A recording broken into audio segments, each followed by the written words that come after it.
My name is Rhapsody, welcome back to Monster Inc. Also to Random. And you know what? Random again. Why not? Random. All the way through. We have the Lunar Covenant Exile lead, so we've got Ardun as our champion. We've also got the Hellhorned as our follow. 1 second, just trying to fix the audio on my side. There we go. We've got Hellhorned Exile as follows, so we'll have the Queen's Implings in the deck as well.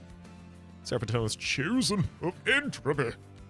What are you doing again? That it's annoying? Silence. You do silence. I'm gonna need backline reach. I mean, having a couple of copies of Vent and Celestial Storm in the base deck, certainly useful for that. Celestial Storm, 3 Ember, deal 10 damage to enemy units. On full moon, it is attuned, so its magic power is side by 5. 2 copies of Vent in the base deck as well, just an X cost that does 3x damage to enemy units. Very good to give this just a plus 10 magic power, because then you cast it for 0 and it's 10 damage to enemy units. And then for the Silent Sentinel, 1 Ember, 2 size, ability Spell Slam, cooldown 3, restore it to full health. So this becomes a very, very useful tanky unit. And apply spell weakness 1 to enemy units. We've also got the Pyre of Savagery, friendly units gain plus 1 damage permanently on Slay. I suspect I'm going to want to do that with Ardun, because Ardun starts with Mageblade 2. Most of your lines, as far as I understand it, are aggressive. Oh, wow. That's interesting. Ardun, on Slay, permanently gain Conduit 1. Which also, with Mageblade 2, means that you gain 2 additional damage. Because the Conduit gives you 1 damage for each stack of Mageblade. Or rather, each stack of Mageblade gives you a damage for each stack of Conduit. And then on top of that, you're also getting the Pyre of Savagery, so you're getting large. And then there's Ardun with the ability to phase to New Moon, and on New Moon has 50 additional damage. I'll definitely take Battleborn. When you summon your first imp unit each turn, gain an energy and draw a card. I really like that. With 5 imps in the base deck, I certainly like it even more. Let's do it. There's also Railhammer, which I do like a hell of a lot, but it really comes down to how many small armor triggers you can give your units. And we have more imps than we have small armor triggers at the moment. Start a battle, enemy units appear on each floor, completely fine. I do want as many slays as possible, so more units, more good.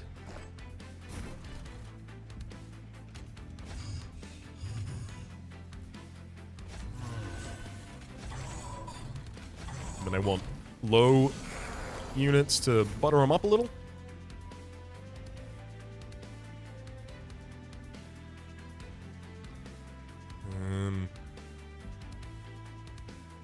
I summon a Queen's Impling, it'll kill one of them, and then another one will run.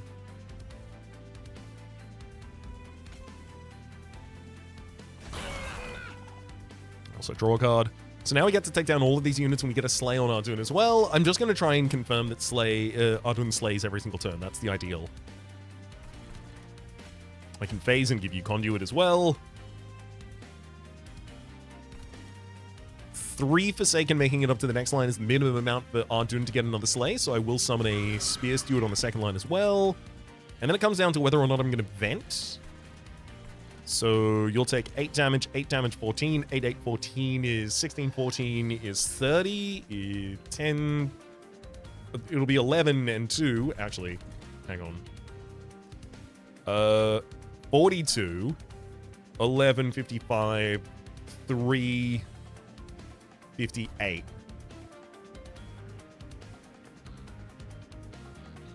So Ardun is going to be killing the Fallen Champion.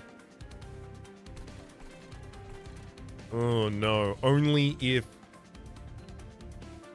the Ominous Acolyte goes down?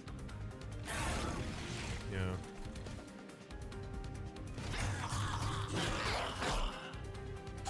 Go get those slays.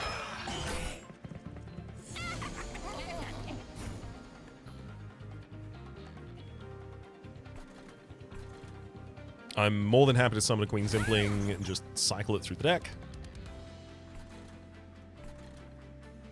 Moon Rituals will gain us some additional damage on that floor. And unfortunately, if I really want to take down the Collector, I'm going to have to use Celestial Storm, which I will do.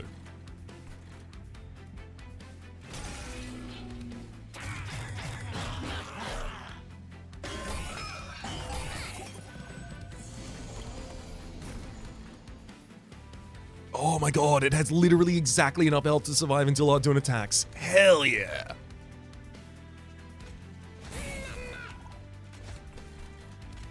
Oh, that's perfect.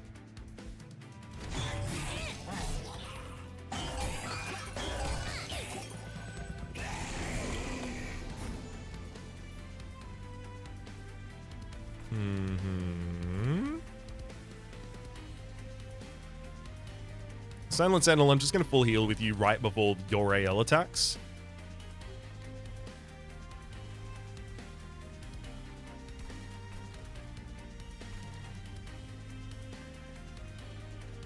So you'll take 15 damage at the end of this turn, and then you'll regenerate.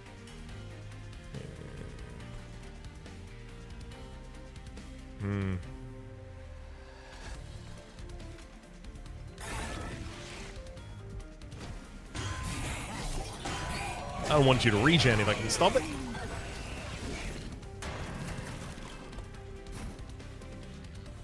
Perfect. This is a really good line to be able to play the vent on.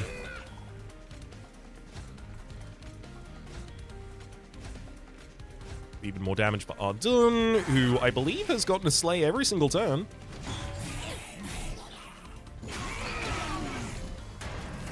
It's coming up on a lot of conduit, buddy.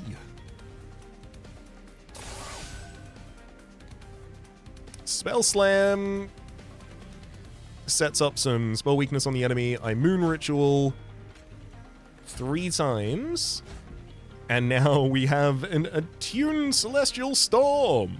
I could play that, but then I risk preventing Ardun from getting the slay here, where I'm currently certain Ardun is getting the slay, so I will just let that play out.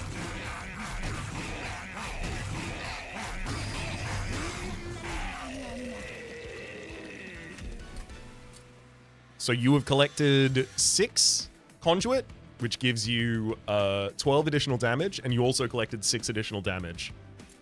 Nice. I'm gonna need to make sure that I have a second line, obviously. Because this is very good at taking down exactly one enemy unit. Until it has multicast or sweep, or, sorry, multi-strike or sweep or something like that, some reach. I really will have to plan otherwise. Meddler, so I can set up a moon manipulation line. I mean, especially with the moon rituals in the deck. That does make a lot of sense. Celestial Storm, another copy here. There's also Phase Blessing, 1 Ember to restore 5 health, healing over max health applies armor instead. I think I take that, because it's a really good opportunity to give a lot of defense to Ardun's line, because of the conduit that Ardun will gain. Wow. Hornbreak, piercing deals 5 damage twice, I certainly like that. There's also Molting Imp, which is an imp. It's also an imp that does AoE, so it's very good to give Endless and then just resummon consistently with Queen's Tail. And there's another vent, but I don't need it. Secondary has Merchant of Magic Lunar Coven, so I'm incentivized to go Merchant of Steel here. So I'd mainly be looking for additional health on the Silent Sentinel and Endless for the Molting Imp. Merchant of Magic. Obviously, magical power for Fae, Celestial Storm, lowering the cost of Fae. Magic power for the vents. I think it really comes down to the fact that I can get a Hellhorned unit, and then I can also upgrade that Hellhorned unit. Which I think is a good idea.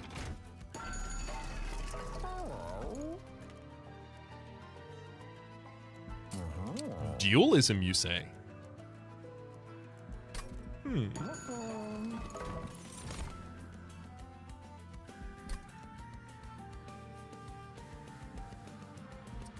So Alpha Fiend and Ardun share that they are both big punchers. That's their thing. Horned Warrior is also a really good character to be collecting from the Pyre of Savagery. Gets a lot of damage, could also be given quick. I mean, the Alpha Fiend could also be given quick, to be fair.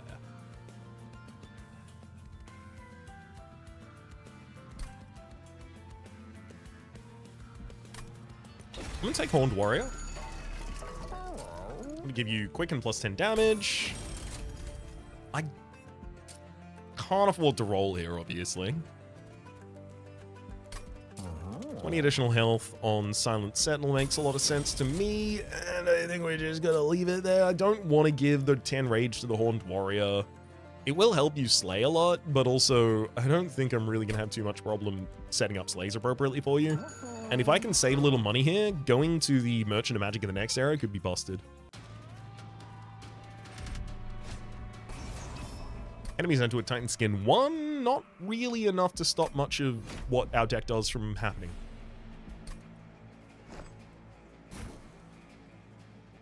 So now I'm going to want Ardun lower, because enemies aren't entering, and I need to reveal enemies to hit.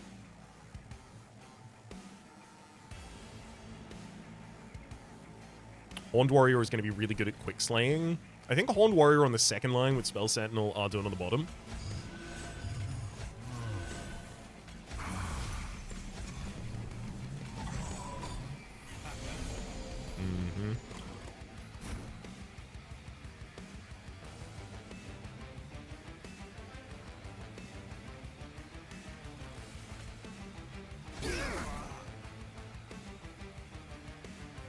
Drop an imp on him.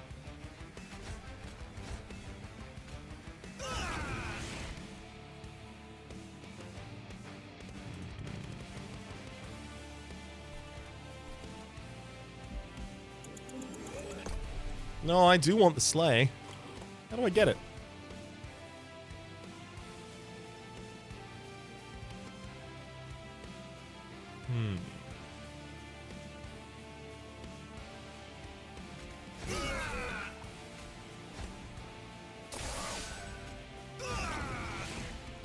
I can use Spell Weakness here on the first turn in order to get it?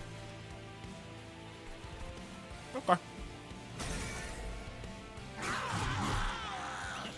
Our highest priority slay is definitely still, like, very obviously Ardun.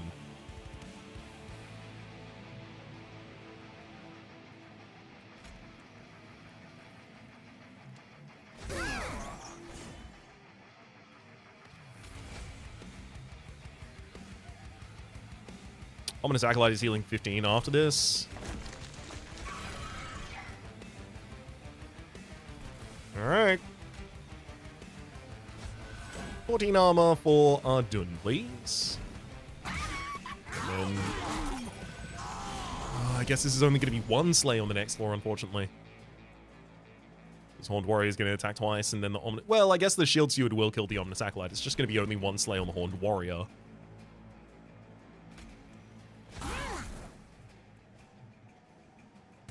Perfect. We get the kill on the Sloven Knight. Exactly what we wanted.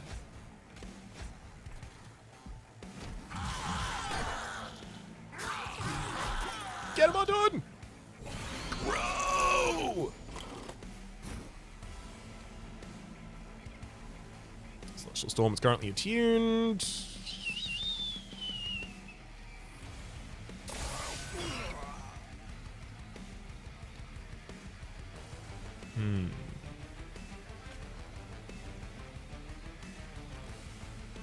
Damn it. It is really worth me figuring out, but unfortunately the enemy gets 5 armor every turn.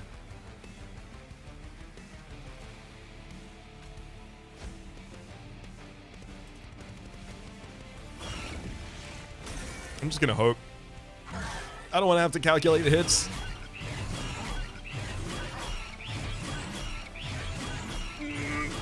Got him! Get him, my dude. I gotta be honest, I would be really happy to get a second copy of Phase Blessing in this deck. It's gonna be the majority of our defensive strategy for that bottom floor. Wow!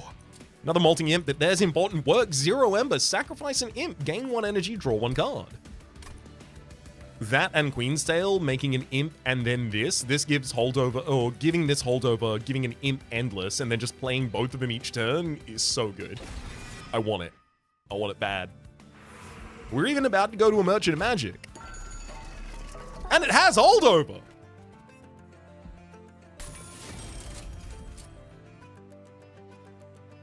Intrinsic -1 is a good way to get Phase Blessing to set up additional defense on the bottom floor, very first turn. I do want the important work early, but I also can't put it intrinsic because what if I don't get to play it? -1 costing of the Phase Blessing is also really good. I'll take 20 additional magic power and throw that happily on a Celestial Storm so that in Attuned, it's absurd in case I just very quickly need to clear a line.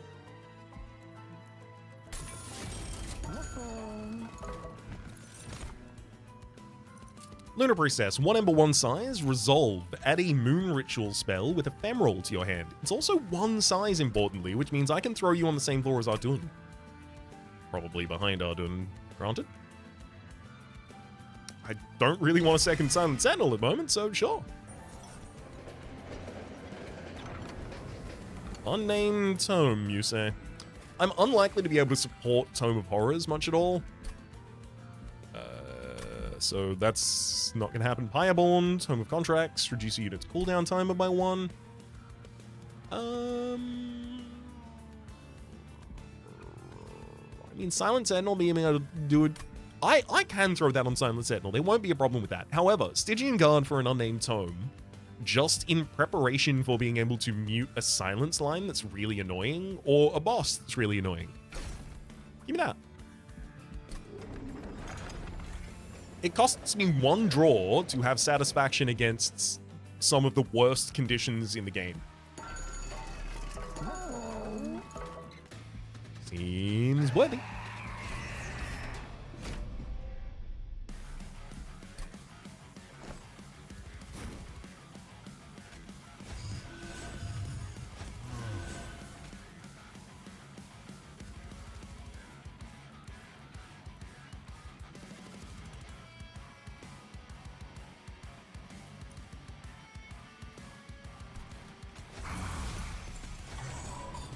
I don't know if the Lunar Priestess is supposed to go in head or behind. I'm going to put you behind at the moment. Yeah, for the size of these enemies, I think behind is correct. Queen's Impling. I'll sack you.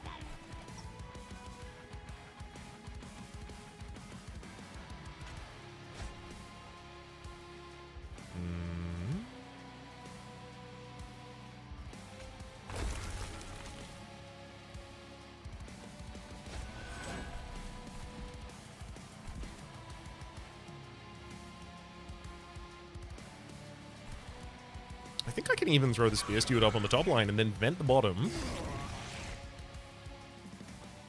1249, and then I'm just sending a Chosen Acolyte up through, who is literally just slay bait for the next floor.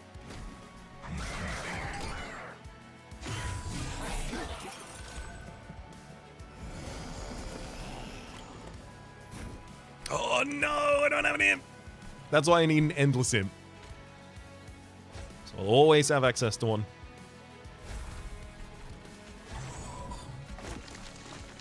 I actually don't even have a single space where I could play an imp anymore.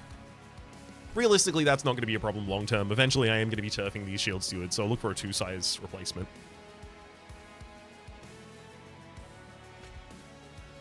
I mean, it's kind of good that we're not slaying anyone on this line at the moment, because Archeon would be gaining 4 rage for our audacity to have done so. Oh! We just hit exactly the break point. Woohoo! Horned Warrior has got exactly enough damage, 29, to take care of the Flagellant and then push damage forward.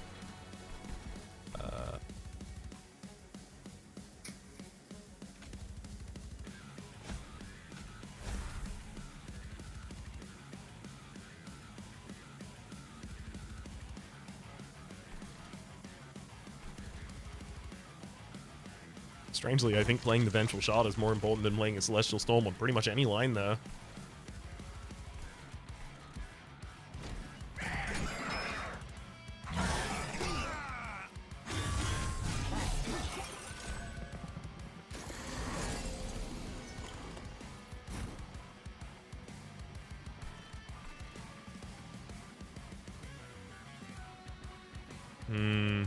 Just a little damage short of taking care of the Fallen Champion immediately, and I would really like to do that with the Horned Warrior.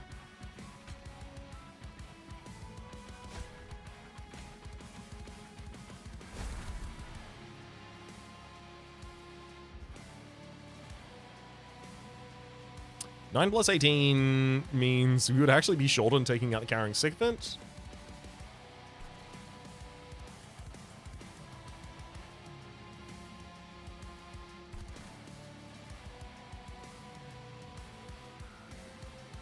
Or I could use Silent Sentinel Slam. Double our damage on this floor. Deal 54 damage to all of the enemies. Clearing him out. 54 plus 12 is 64 plus 67 is enough to take out the Flagellant. So I'd get Arduna's Slay there as well. Although Arduna's already getting a Slay. This next floor is already dealt with. It's just I'm missing out on getting the multicast on Horned Warrior.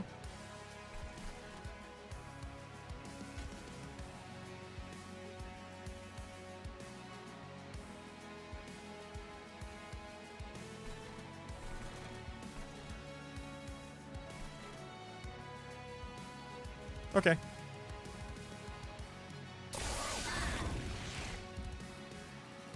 Significantly lowers the damage on the Silent Sentinel as well.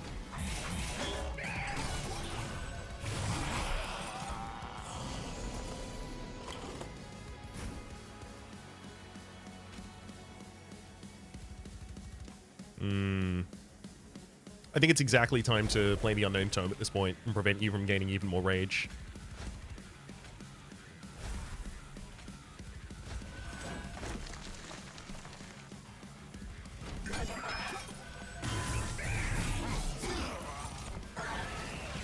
That would have been 8 rage right there, and then another 4 when this Carrying Sycophant dies.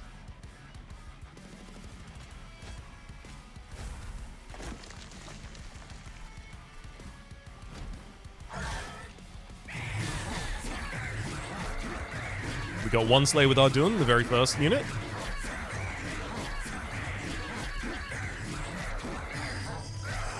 Hey! And the next one as well.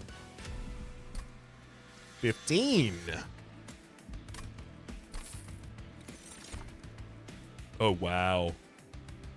Damn. Coven Spike. X cost. Consume to apply 3 X Conduit. Really good.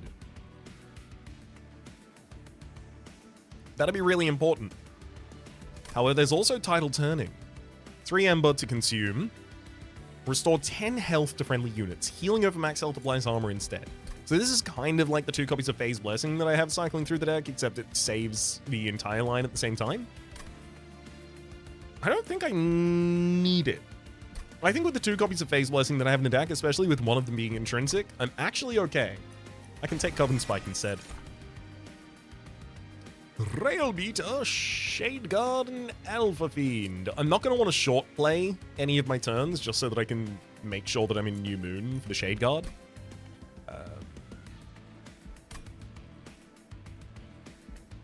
That's true, right? Yeah, I think it is. Rail Beater, you apply melee weakness. Which would be really good for setting up for Arduin, especially if I could give him Trample. But realistically, your problem is that you would be standing in front of a Horned Warrior who's attacking quickly. Because I don't want to have to go capacity here in order to support having imps at all.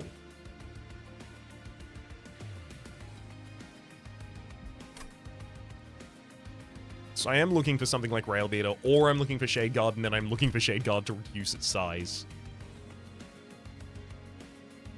Right?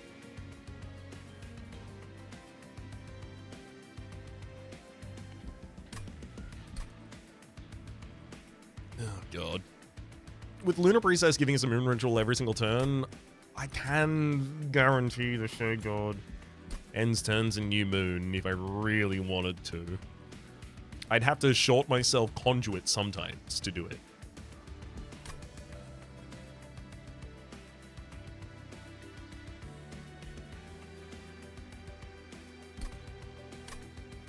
No.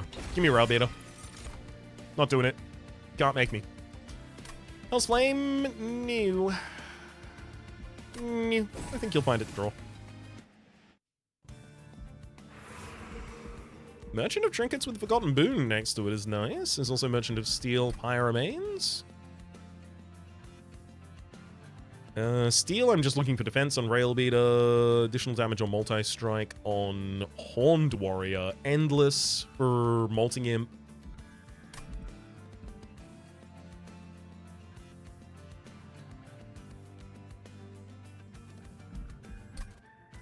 Would I mini-stone the Silent Sentinel just to have the ability to play another unit on that line? I don't think I would. I also kind of want to go left because Merchant of Trinkets, Forgotten Boons does give me a chance that I literally just... You know what? I almost never take this Merchant of Trinkets in this position, but it's got money next to it. It's got Merchant... I might be able to afford one things here as it turns out. Increase healing from spells by 10. Not bad. Makes the Phase Blessings a little more versatile. Celestial Sails, deployment phase, draw a non-damage spell from your deck. It costs -1. Almost certainly I'm going to be drawing Immune's Ritual, and it will do nothing. And then Capricious Reflection, cards in reward packs and banners come with a random upgrade. I do like random upgrades a lot. Oh. I see. So we could give a unit Frailty, so it'll die if it takes any damage, but when you defeat a boss, permanently gain 10 additional damage, or when played, Ember Drain 2, when played, summon, gain 3 Ember, and also summon with Ember Drain 2. So you lose 2 Ember next turn, 1 Ember the turn after. Realistically, the reason to take that is to use, like, just a unit that doesn't really matter, like a Lunar Priestess, something with a banner on it that I don't really care about that I do play, in order to allow me to summon more units in the opening.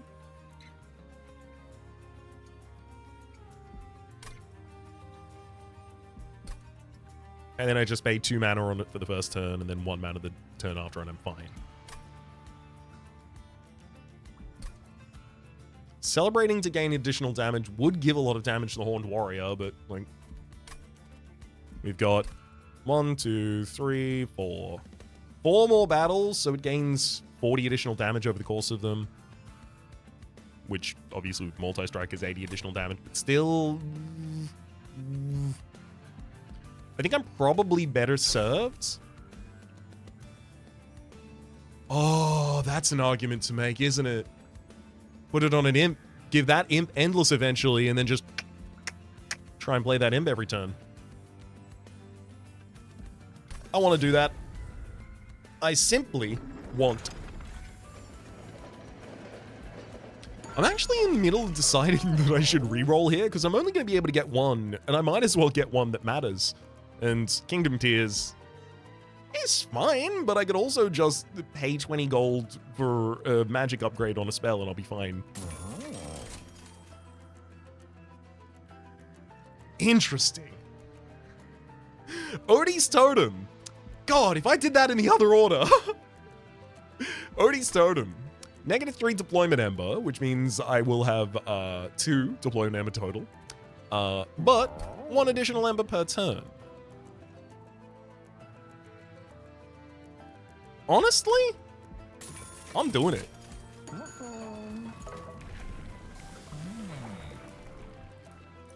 Hierophant. The Adieu line. On in-camp, we do that a lot. Apply armor 2 to friendly units. Silent units gain double the amount. Which, admittedly, the unit on the bottom floor is Silent Sentinel. And, Lunar Princess, you're Celine, unfortunately, you wouldn't gain that. However, Battleborn Mageblade 4, so you immediately gain 30 more damage on top of big stats. We're definitely going down the Battleborn line, I think, here. Have I seen the 3rd on Battleborn? Does it have a unique text line? Does it have a, if you have this much conduit, gain multi-strike line?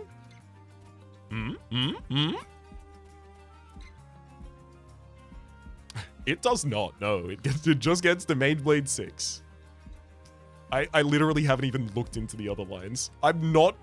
Wow. According to this, I've literally not even tried the other lines. I guess I haven't had Arjun as my leader that many times.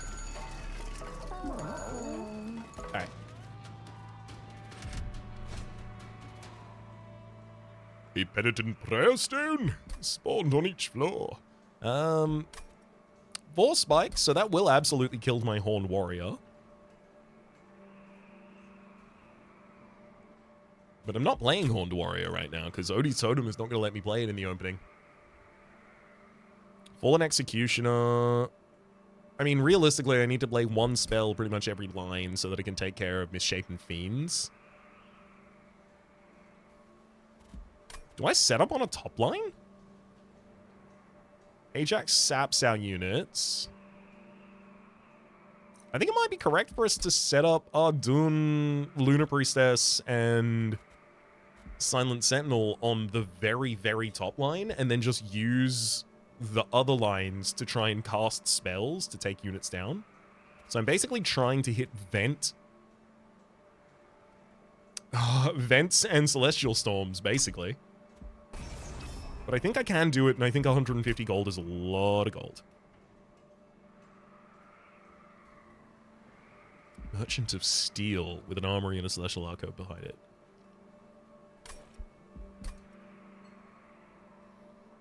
Yeah, there's a lot of work I can do with that money in a Celestial, in a Thing of Steel. I gotta be honest, this could cost me anywhere up to 20 health, and I would still be okay with it.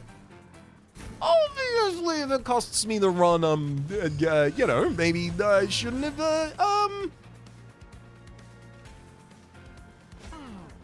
maybe.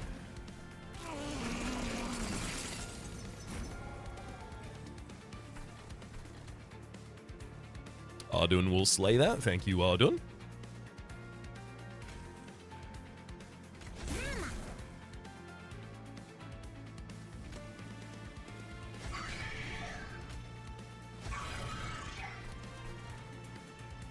I don't need to start collecting that corruption. I will use vents against these. But do I need to do it now? Actually, do I need to do it now is a good question to be asking myself. Do I need to summon Spear Stewards, for instance? What if the answer is no? What if the answer is use the Coven Spike to give a bunch of Conduit to the top floor, and then a bunch of armor as well?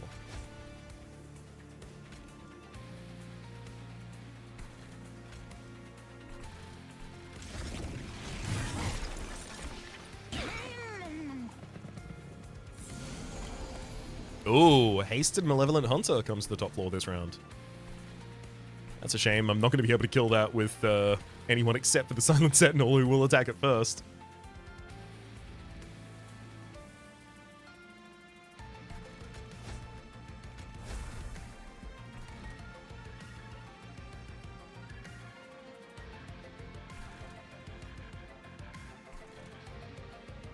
I need to play Event with 3 damage on this line.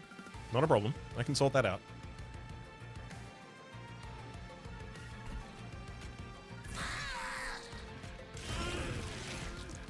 I'll do it.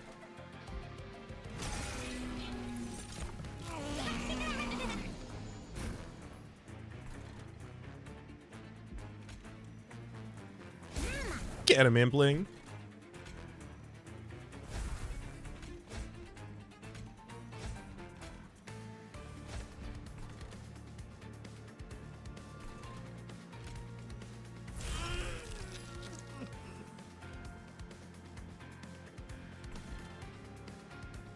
If I'm honest, I think playing Horned Warrior and letting it kill the Penitent Prayer Stone as well as itself at the same time is completely fine. It got a slay. Well done, buddy. That was your job. Oh my god.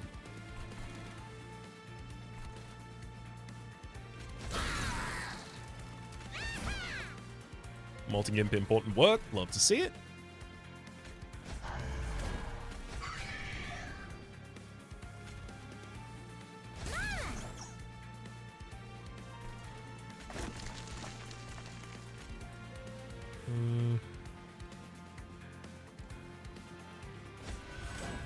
I'm gonna drop a big phase blessing on Ardun as well, just in case of some shenanigans.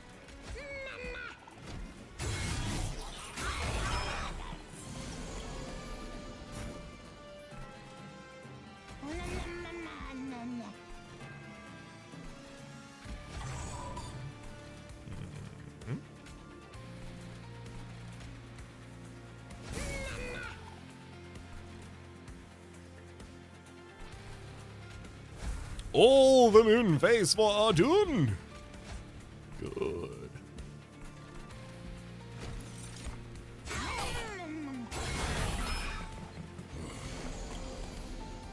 Oh, I love it. We're seeing the big boys come to the top line and be killed. Yes. This is what we needed. Now I've got important work again. Unfortunately, I have no more imps. Just important work.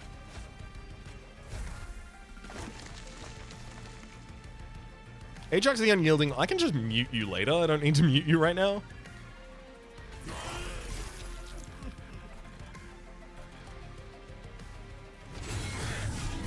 And heck, it'll be pretty relevant to mute you later as well. It applies 3 sap to all of our units on action and when it attacks. Obviously, it'll never get Ardun's damage down, but still.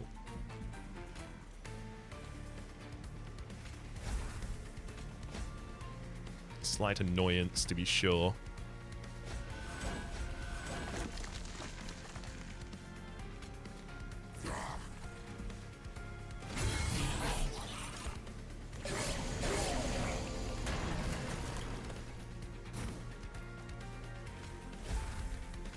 Double moon rituals.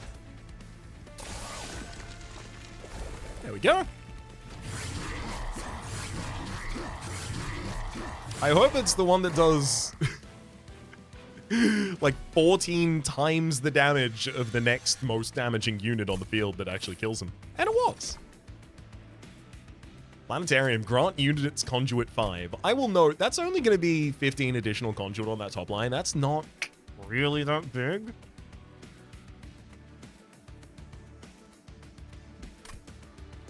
Moonlit Glaive, 2 Ember, 5 damage, Mageblade 3. This is a really good way to turn Lunar Priestess, who's currently nothing, just on the floor, just generating additional spells, having a good time. It's a good way to turn her into a damage dunk lord, because Ardun's got ridiculous damage off of having Mageblade 4. This is just give Mageblade 3 to a target. I will note, Moonbeam is also a really good spell. Not in general. I haven't actually gotten to play it much. But here, would it be a really good spell? Absolutely. Moonlit Glaive is probably a lot better. Another important work. Unlikely to need 2 of these if one of them has holdover. Infinite Box, though. Seems very appropriate. Branding Right, if you weren't dealing damage, I'd actually be more interested, because currently, you will kill units. Because you will do 25 damage on the floor that Ardun has you. So if I'm using you to generate armor on Silent Sentinel, you do 25 damage to the Silent Sentinel to give it 20 armor. Not especially great.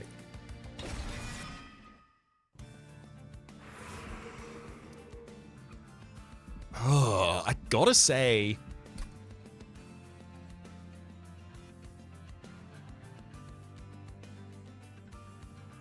duping Molten Imp wouldn't be bad. What would the best dupe in the deck be? Is it Molten Imp? It is Molten Imp. I gotta say, going to the Merchant of Arms and getting Moonlit Glaive in the opening hand would be good, but I can't really afford to pay for it because of the whole Ember that I don't have.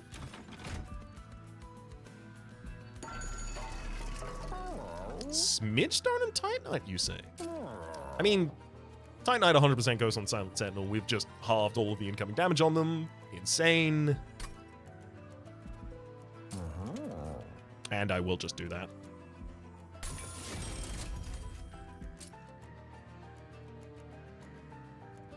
Smidgestone is certainly nice, but it's not essential at all. Let's have a look at the room. Oh! Spell Sanctum, 3 cost. Spells cost -1 on this floor. It bumps X cost spells by 1. But honestly, not very good for us. We don't have enough spells for it to really be that good. Bloodthirsty Blade. 1 Ember, slay. This equipment gains 1 damage permanently. I think that's a totally good piece of equipment just throw on the Horned Warrior. Oh.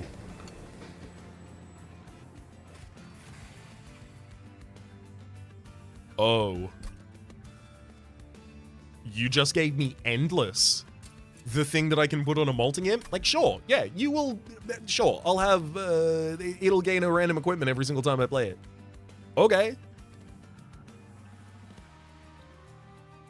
Oh god, Silent Sentinel with a random piece of equipment is nice as well, though. And Silent Sentinel being endless, of course. But no, I already needed this unit to be endless.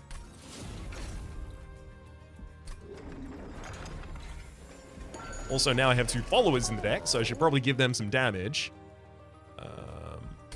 Which actually makes a reasonable argument for lowering the size of the rail beater so that I can give more units to that floor.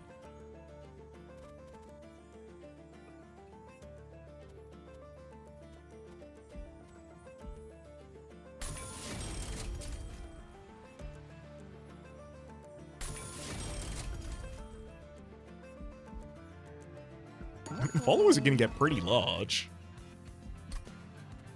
I probably don't need both of them.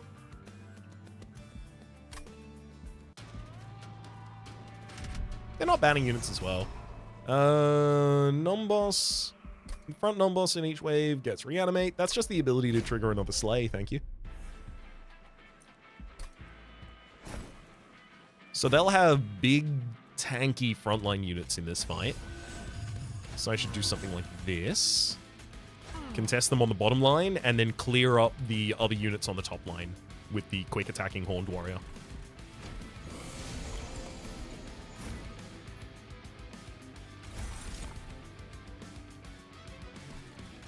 Higher Chomper draw card, and gives me Moonlit Glaive.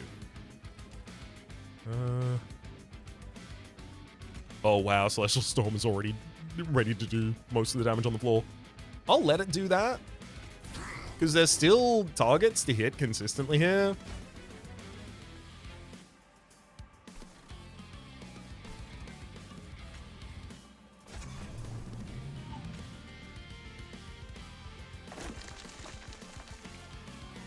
I'm just going to summon that there, ready to be sacked.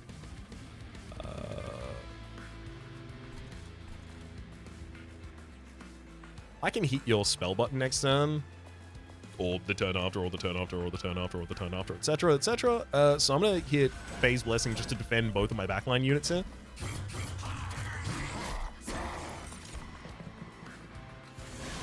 I may as well not ignore the fact that the Silent Sentinel is just offering me free health.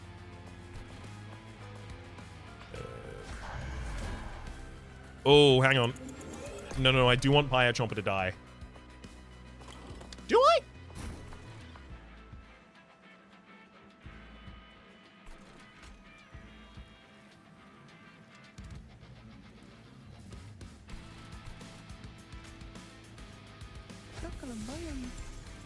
No, I'll just keep it there as a unit I can sack. I don't have to intentionally kill it myself. I still have space for a follower here.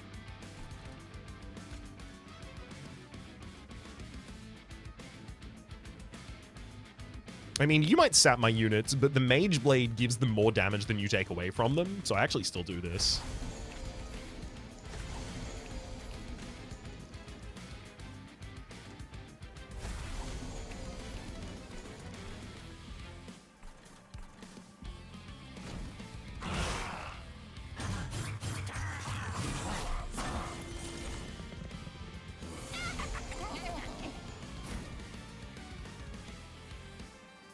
Celestial Storm on this floor. Where is it getting all that magic power? Oh, it's only got the magic power from the Surge Stone. Good hit, y'all. Good hit.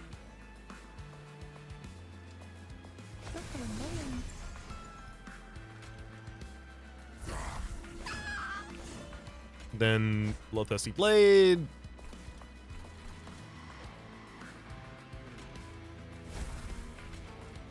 More damage for the bottom line. 3 waves remaining, so now is the time to use Silent Sentinel's ability if I want to use it again before the boss return.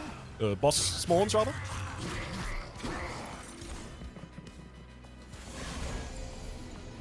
Actually, it'll be when the boss spawns, rather. Okay. Get him. I really want to be summoning the Molting Imp constantly here as well. But but I also don't want it to be collecting those kills. You know what? That means I sack the Queen's Impling on the top floor, and then I summon the Molting Imp there. That's it.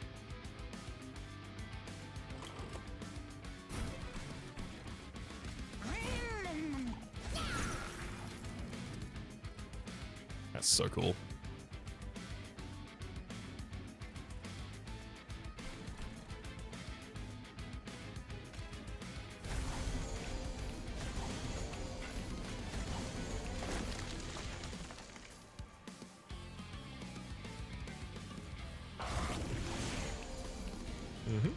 Both Ardun and Luna are going to get to slay the Adamant Shieldbreaker again. And then we send up another unit to the next line, ready to get killed by the next ones. Oh, so many slays. Thank you for Reanimate.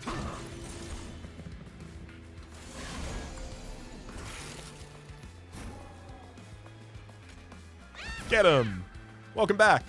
Multi-Imp. Shield of Wing this time. Good to see.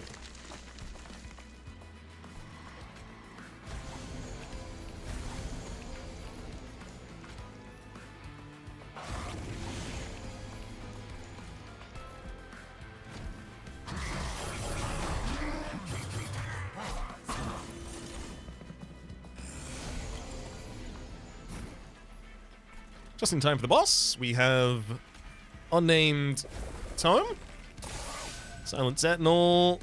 Oh my god, the person who kills is not Ardun.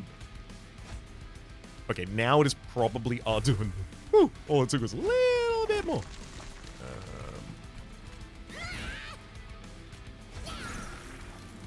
And then Phase Blessing to help our units live is certainly where we want to go. We're gonna get so many slays on the Undying one.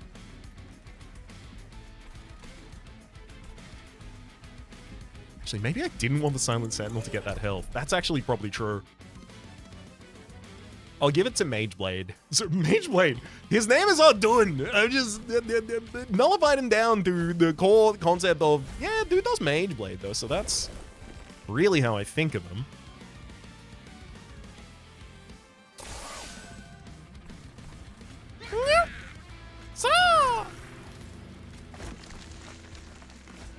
Sometimes you gotta hit him with a Newt Czar.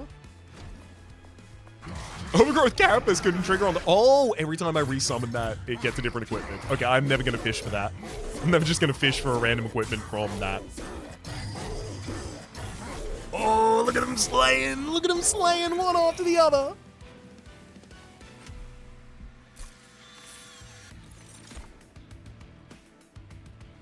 Duality. One Ember attuned. Deal 10 damage to an enemy unit or restore 10 health to a friendly unit. Now, this is just an incredible backline nuke. Attuned. So this will be like regularly. What number do you have? 30? So this is 35, 160 damage to a backline unit at will. Considering I need to get rid of effects like Silence, this is exactly the kind of card I'm looking for. Cover of Night's also nice. I don't dislike it. It's a free turn worth of ability to attack the enemies, but remember when I told you I'm going to need to be able to take care of the silence units? This is me trying to make sure that I live by that. Unflame. Adds Rage 6 and Armor 10. One of the reasons I don't think I want this is because it's fine. It's fine. It's a fine spell. It's really good if you lower its cost, and it's incredible if you double stack it.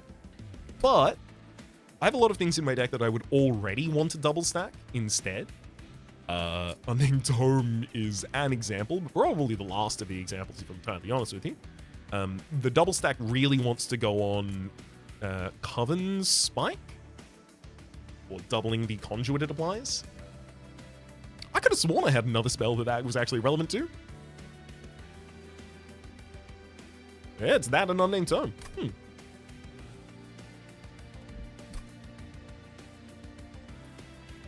We're probably going Merchant of Trinkets in the next area. As much as I want to go to a Merchant of Magic, the ability to hit these next two Merchants of Trinket is so important for the possibility of running an Imp sub-theme very powerfully. Battering Ram, 3 Ember, deal damage to the front enemy unit equal to 4 times the armor on friendly units. Considering the amount of armor that we give with Phase Blessing to our backline, this is a pretty big damage nuke, and it'll only get bigger.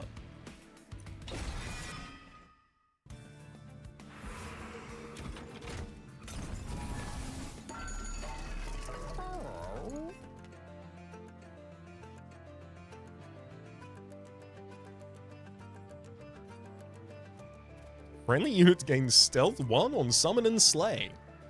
Plus 3 damage per stack of stealth.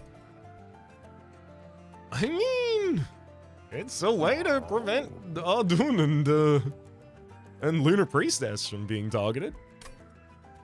When it becomes New Moon, apply armor 10 to friendly silent units. That'll happen multiple times a turn, so it's a way to get a lot of armor for the Silent Sentinel, so I'll definitely be taking that. So then it comes down to whether or not I think Shadow's Sheath is better than rerolling. I think rerolling is more important. Ultimately, this would end up, like...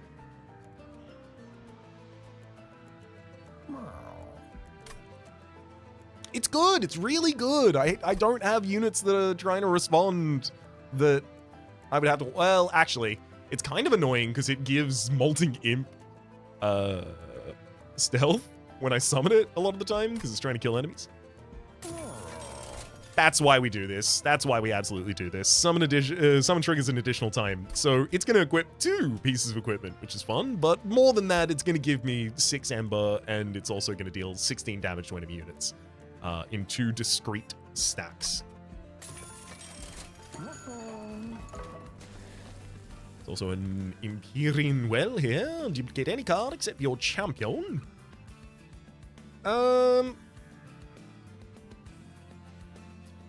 I kind of like Molting Imp. I kind of like Molting Imp as the dupe. Here's the reason. I play Molting Imp, right? I important work it. It goes back to the top of the deck and then gets drawn immediately. Hang on, I don't need a second Molting Imp to do that.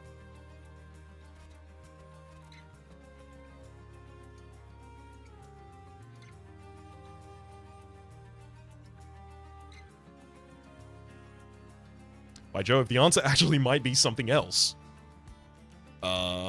Phase Blessing is a lot of defense on the line that most needs it on the very first turn. And it's intrinsic, so it'll just get drawn into my opening hand.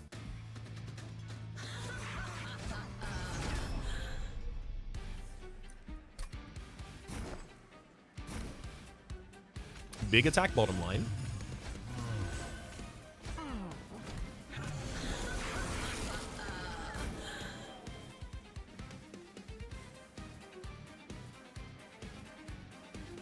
Silencing Kale later is not actually incredible. I think I silence immediately.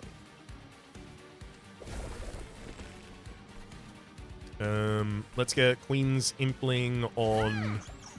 Oh! Thank you. Oh! Thank you! Queen's Impling on the top line, we sacked it with holdover, important work, and got another Queen's Impling to sack next turn. I don't want to play the Bloodthirsty Blade before I have the right target for it still.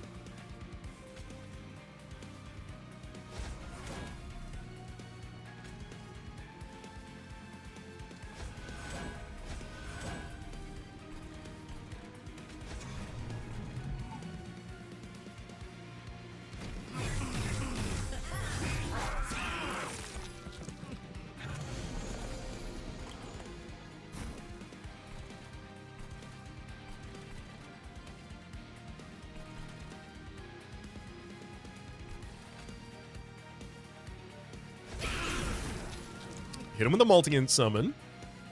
Then kill the Molting Imp. Then hit him with the Molting Imp summon. You got a Curse of Dragonstar. Cool. And now I have 16 Ember. And I'll have pretty much that every turn. This is sick.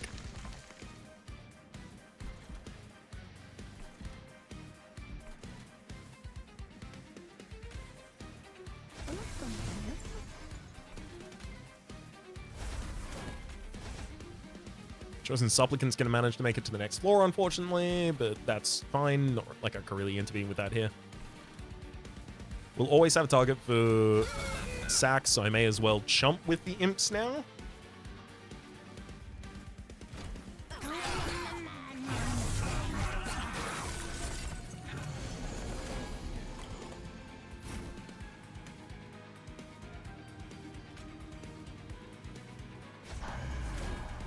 Rail Beater. Sack the imp. Summon the imp again. Go imp!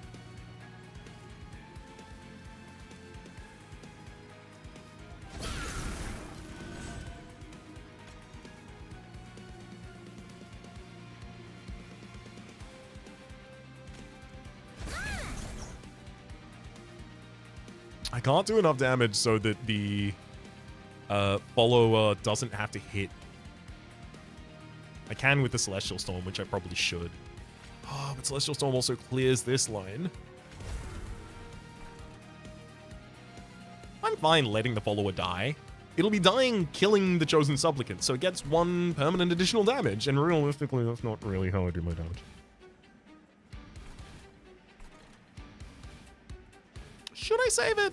I'm flip-flopping back and forth so much.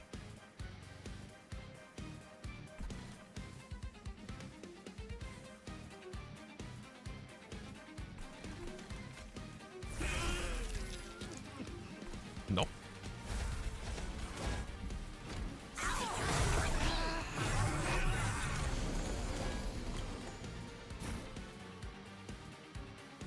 Mm-hmm. Important sack. Molten Imp comes back to the field. I have a lot of things I have to do.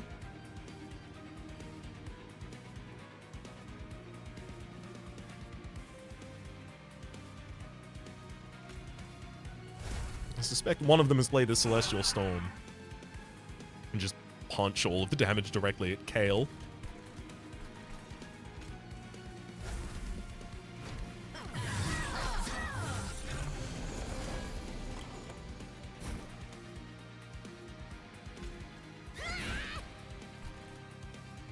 I really do want Place to play Molten Imp on the bottom line.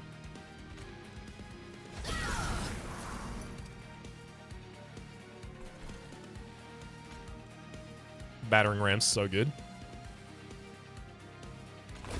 Rid of the Calcified Ember. We are ready for the Moon Rituals to give a bunch of armor to the Silent Sentinel, courtesy of both giving me Conduit that then translates into armor from Phase Blessing, but also from changing the moon, which translates into armor from Silent Sigil.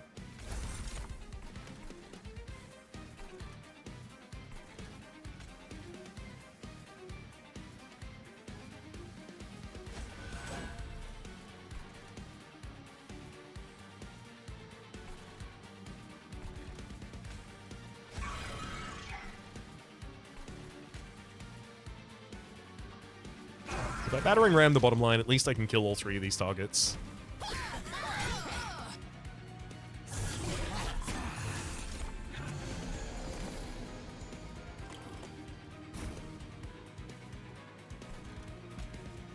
Multi-game.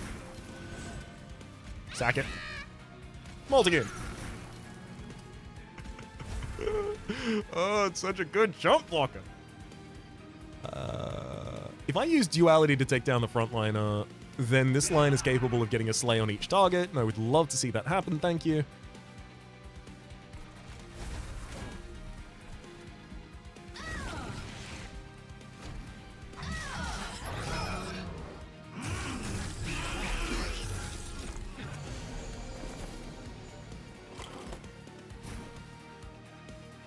As much as I feel like I need additional draw, I think more importantly than that,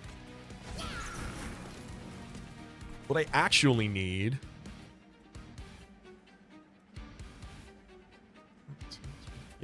what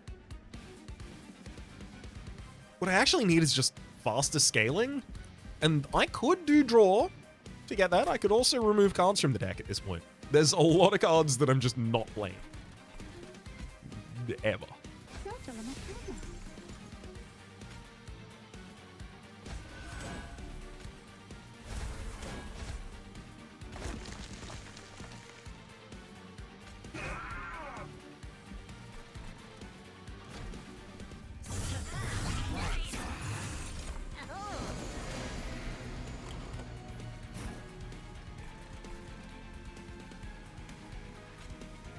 Sure, I'll use the Bloodthirsty Blade on the bottom line literally just to try and get some additional slays for its sake.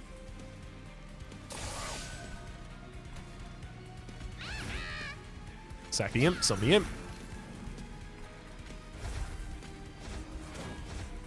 I mean, Battering Ram does 788 plus 57 damage right now, so it's pretty good. And then it would double that as well for the spell weakness on the enemies.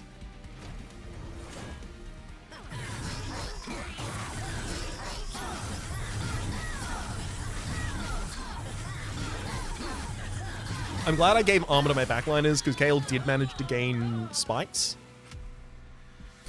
So we save them. Transcend him. When played, repeat all summon effects triggered so far this battle.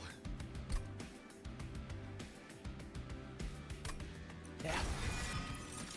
Yeah.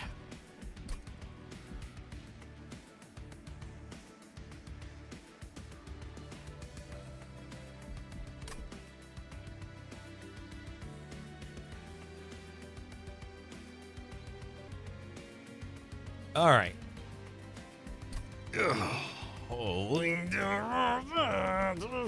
There's an argument to be made for Heaven's Light literally just have space for the imps. I don't want to do that.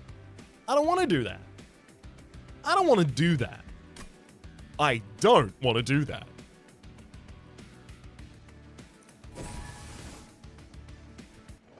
I have so much control over my energy. You gotta be kidding me. How is this not right? Especially when the Molting Imp is now absolved. No more the Ember Drain, despite the fact that that was irrelevant. Just because we're resummoning it every turn. Merchant of Magic, Merchant of Steel. Now that I've already got Endless on that unit, honestly, the amount of upgrades that I can get that I super care about, it's basically just Transcendent getting Endless now. Merchant of Magic, with higher remains that I don't get any value out of, though. That said, Merchant of Magic, there are a lot of spells here that want to be made Holdover or Spell Chain or Negative Costed or Duplicate or Consume removed. I have basically pretty much everything except for Permafrost we have a good target for in the Merchant of Magic.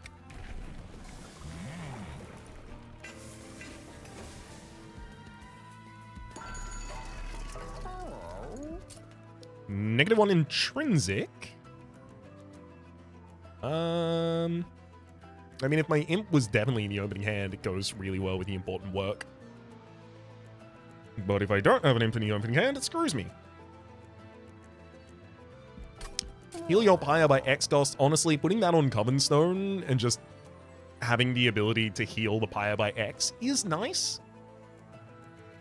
But also, my Pyre is fully healed.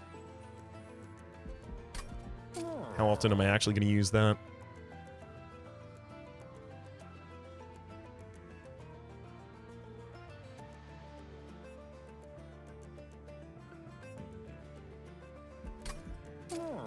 -2 gain consume, just throw that on a Celestial Storm. +10 magic power. It's a bit late to throw that on vents. On the line that I want to use them, the vent will already be able to do that.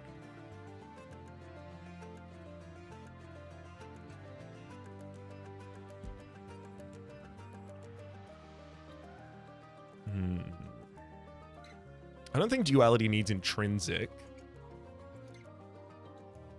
That's actually difficult. I don't know what necessarily needs intrinsic. If I could make Imp in a Box intrinsic, then I would also make important work intrinsic, but I can't do that. I could give the Unnamed Tome intrinsic. Actually, yeah. Literally just have having that available from the opening hand is super useful. There's Holdover and Double Stack. Annoyingly, I can't get both of them now. Holdover... If I held over a Phase Blessing every single turn and gave a bunch of armor to a single target, I would be over the moon about that. If I held over Duality every turn, I get to kill one target from the enemy field every turn. That's pretty good. Double Stack is mainly Coven Spike, which mainly doesn't need it. I'm going to hold over Duality.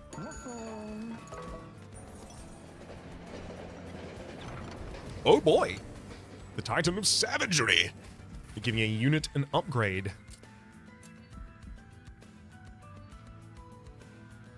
This will... I won't be able to play my Lunar Priestess if I do this. Savage Spirit, gain 2 damage for every missing health. Savage Heart, Rage 5, permanently. Gain Rage 1 on Revenge. I could obviously just put that on Silent Sentinel. Savage Skin, Titan Skin, that goes on the Silent Sentinel, and I just do that. Yeah, I'll do it. Titan Knight and Titan Skin on the same unit is incredible because it halves the damage they take and then it reduces 5, so 10 damage does 0 damage to them. 11 damage does 1.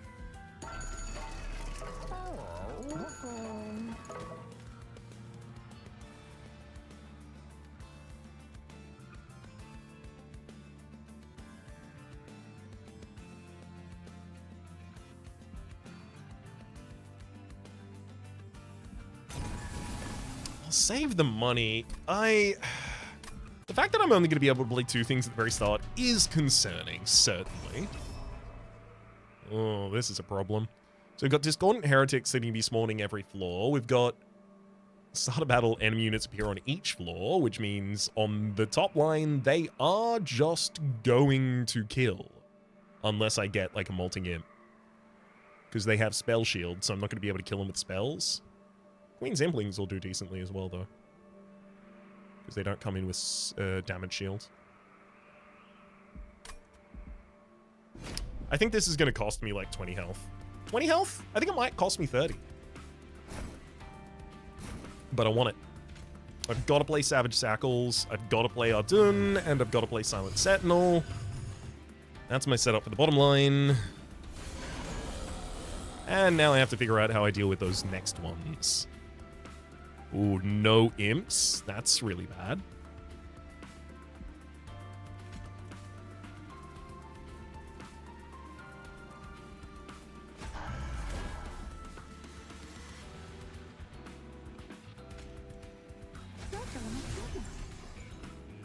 Follower is capable of getting a couple slays on that top line, which is nice.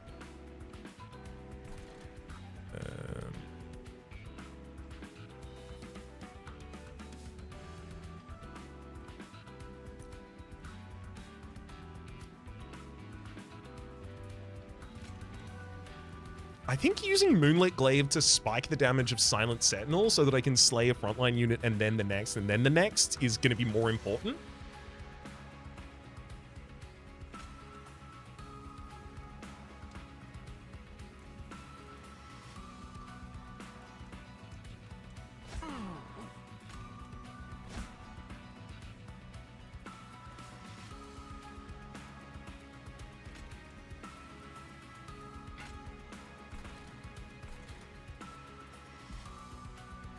So I'll be taking 1 hit here with the Purified Soul. I could use Single Phase Blessing. Would that be enough? No. That wouldn't defend you enough.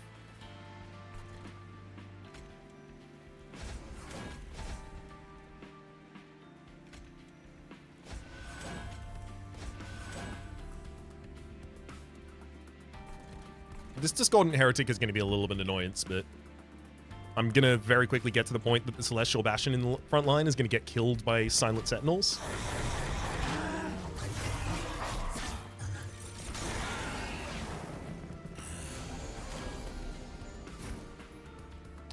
The first imp I get is the Transcend Imp, who does nothing right now because it's the first imp I got.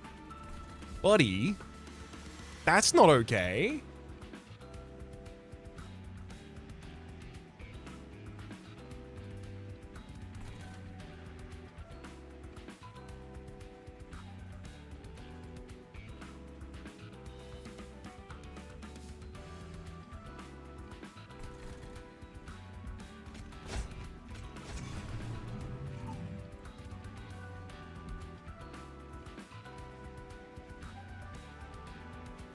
That's 60 damage it's looking to do to my Pyre right now.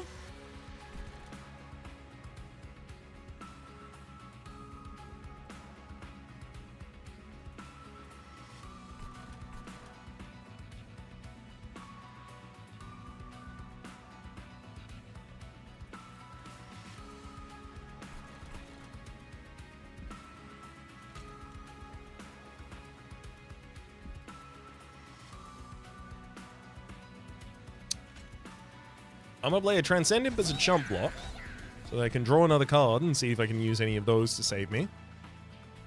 Nope.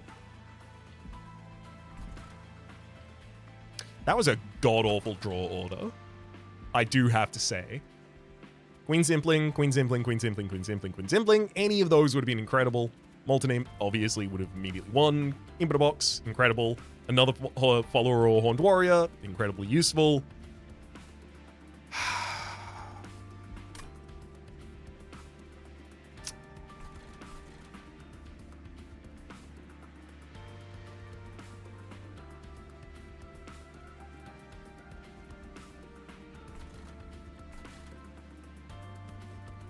Is there any way to survive this in this hand? I do not believe so. At all.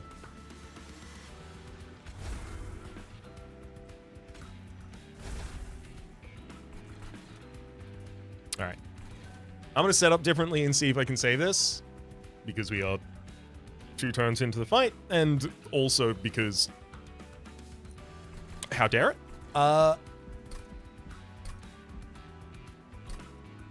Feel free to count this as a loss, though.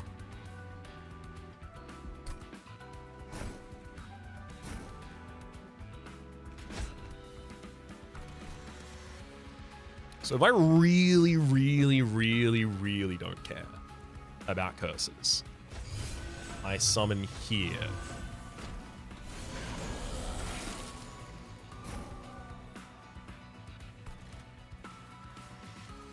I'd love to keep Frozen Tome to mute the boss.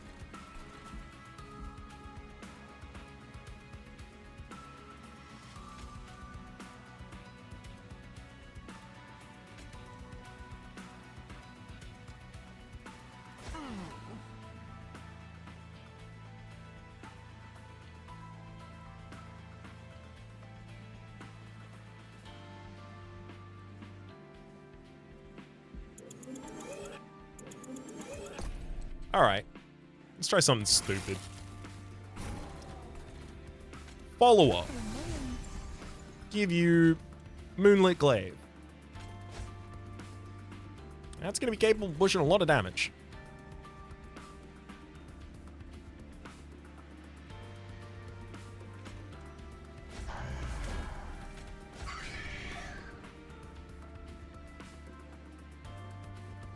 Discordant Heretic is going to be adding Resonant Ruins to the draw pile every turn. If I set up appropriately, I'll be able to deal with Raz on the top line without having to worry. So you know what? I will unname Tome right now to prevent the deck trashing.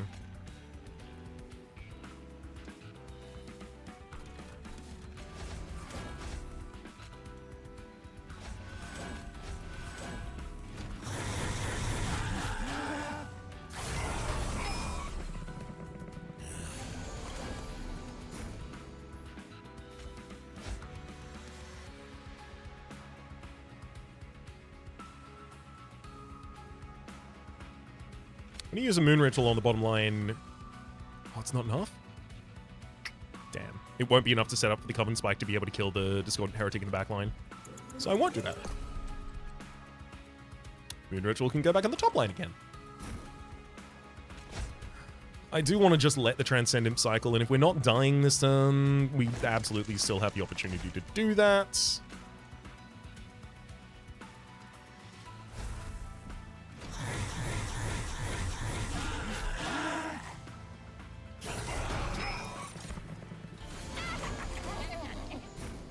Hey! Finally! Multi-Imp! And I actually get to play it.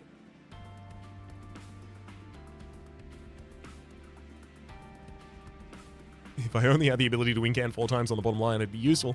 Take down the Discordant Heretic.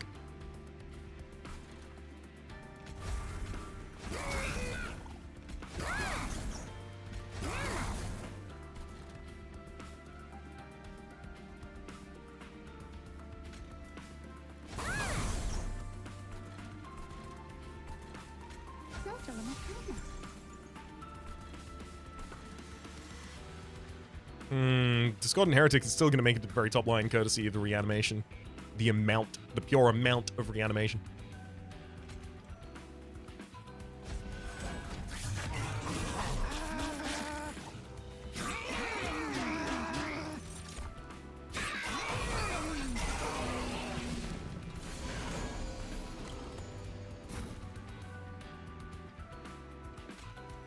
Get him, multi-imp.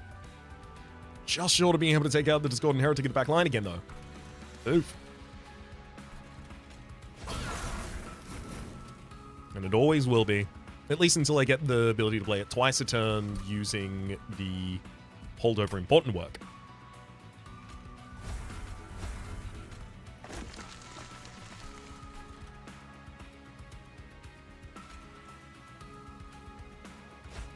Might as well grow the equipment while I can on Ardun.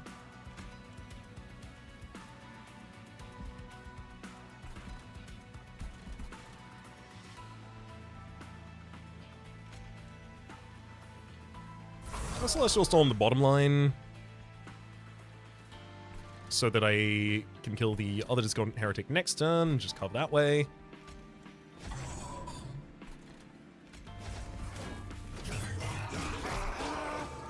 Easy.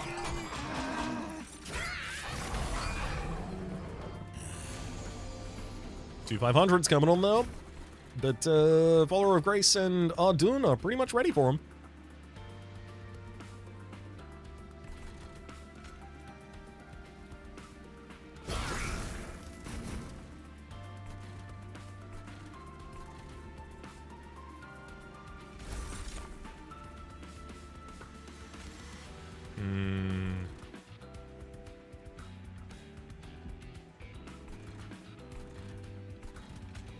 Use a Fledgling Invoke to chump block and also buff the damage of the follower here, allowing us to slice through some of the enemy's HP.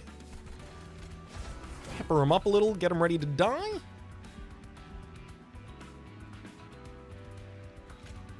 Battering Ram on the top line is definitely going down.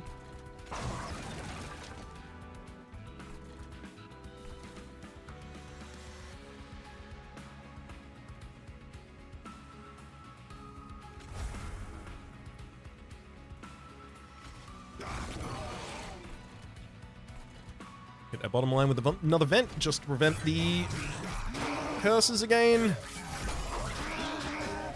Alright, yeah, this was fine. He just needed to... just needed to actually abuse the fact that the Silent Sentinel defends against all of the damage from all of the units that invade at the start of the battle. Uh-oh. You're not ready for this. Oh, he's got so many slays. He's slain 18. Of course, it's much easier for him to slay than it is for Ardun, who has to do it manually. You get to hit a whole line at the same time.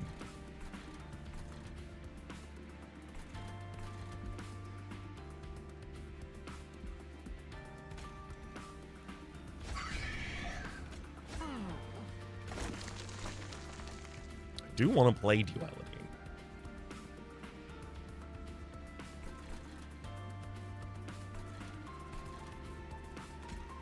Basically, just so it is played.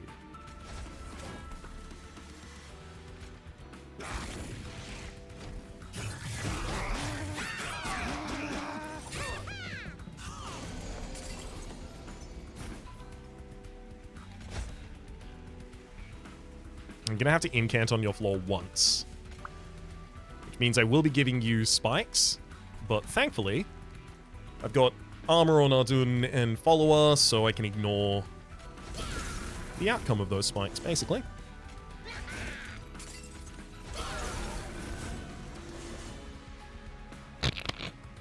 Mitosis cap on the Molting-Imp. God, I wish I could save you right now. Wish I could defeat the boss so I could get another copy of you. Oh, it'd be so fun.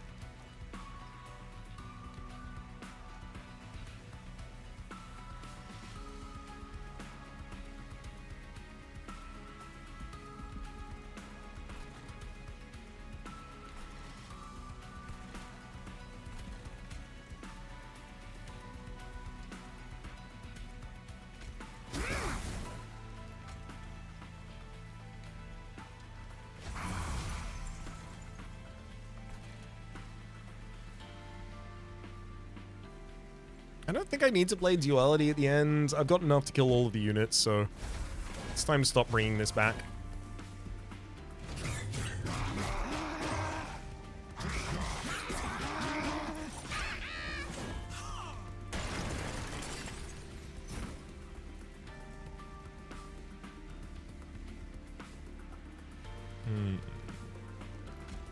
Alright, multi-imp.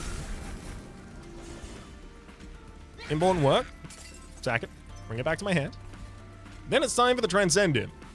Give him all you got, buddy!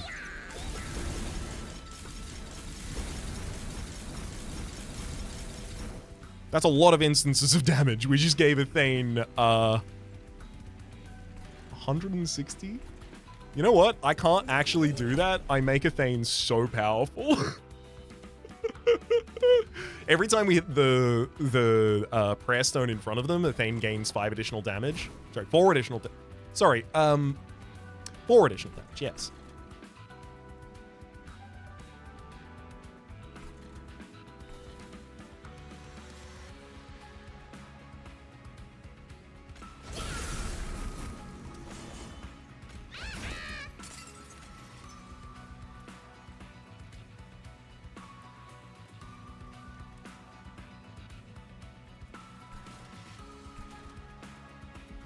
I don't even really get too much out of doing that.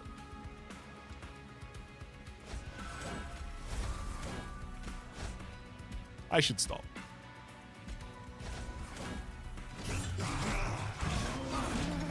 Before I play myself into an early grave. Exactly. Just let it win when we have the win. Celestial Storm. And then... Oh, not enough to play the battering ram, unfortunately. Oh, no. I wanted to play it, but I'm just going to have to watch the follower shred the boss. We gain out 400 additional monies. Honestly, there's nothing. I have nothing against getting another Moonlit Glaive at this point. Impish Scholar, yes, bring cards back for me, please. Which cards are they? Doesn't matter, I want them. It's more cards that I can spend my money on. I had to step away for a second, so what's going on with this video game? I appear to be playing Monster Train. Interesting. Ah, yes. It's only been a couple of hours, don't worry, I fully remember. I think I should head to the Empyrean Well. We've got a Carbal. We really don't have that many things that want unit upgrades. You know what? No, give me the Unstable Vortex. Give me removals.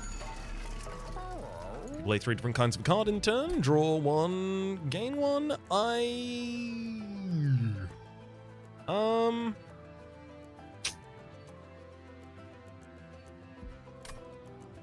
I think I can do that.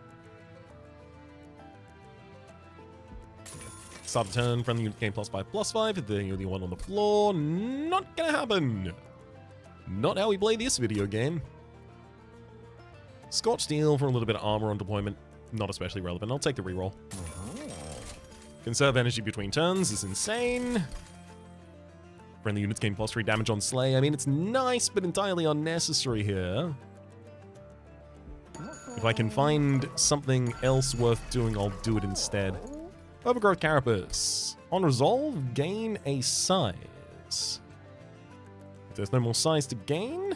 Sorry, gain 2020 if there's capacity available. I could put that on the Rail Beater and then just give the Rail Beater the ability to grow 2020 each turn, which does help. Stoic Plate Mail. Do I have anyone who I wouldn't stop their abilities? No, not especially. Steward's Quarters, obviously. I'm more likely to remove things. Yeah, I suspect I'm going to spend most of this time removing cards from the deck. The Stewards all got to get out of here. Probably the most dead of the draws in our deck at the moment.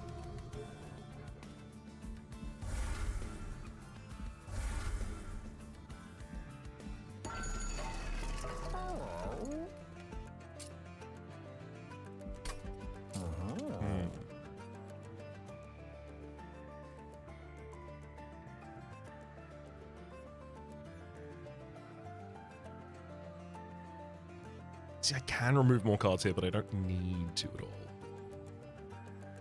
And I'm starting to think Overgrowth Carapace giving 2020 to the Rail Beater each turn might just be a good idea.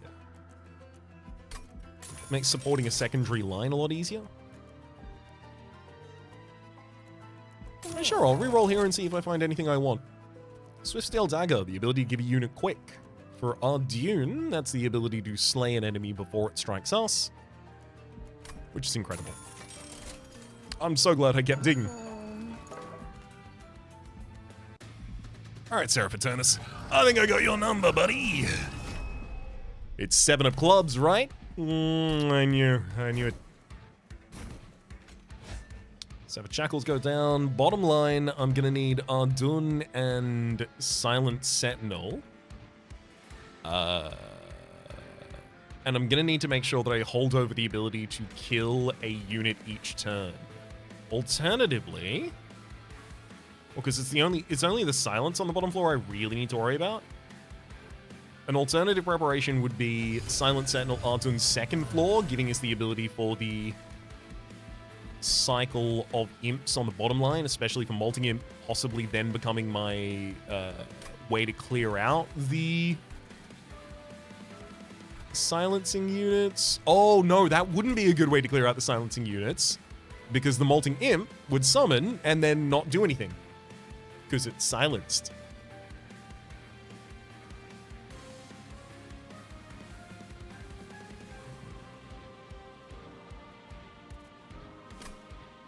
So then I do want to set this up on the bottom floor.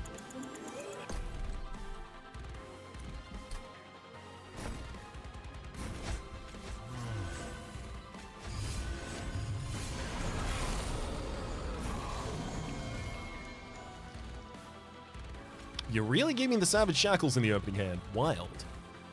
Truly wild stuff.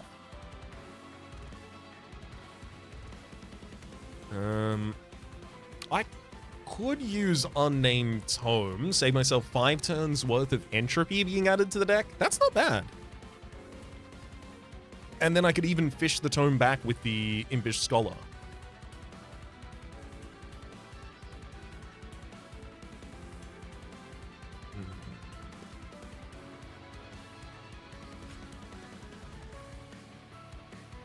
Alternatively, I end up playing something like Queen's Impling. Well, I do want to play Queen's Impling and let that draw a card for me, and putting it on the bottom line, not a great idea, so I'll throw you on the second line.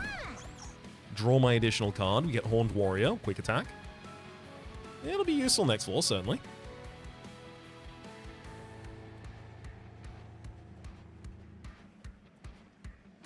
Alright.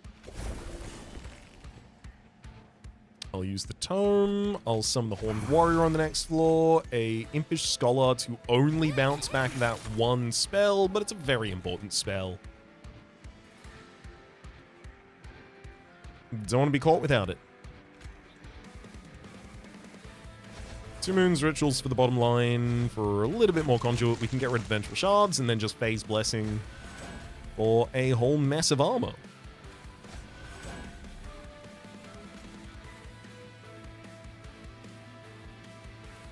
Can't wait until I can get quick. That'll be super handy.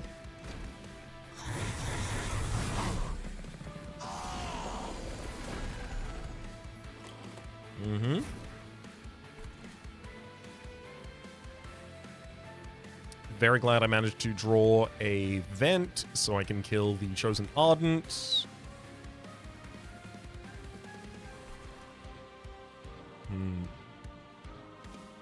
Celestial Storm, but it's not full moon at the moment. But were it, this would destroy all of the enemies on this floor. So I can give 1 Conduit up here, changing full moon, and then Celestial Storm this line, just to take the Silence and Chosen Ardent down at the same time, preventing any incant triggers so that I can just kill all of these enemies.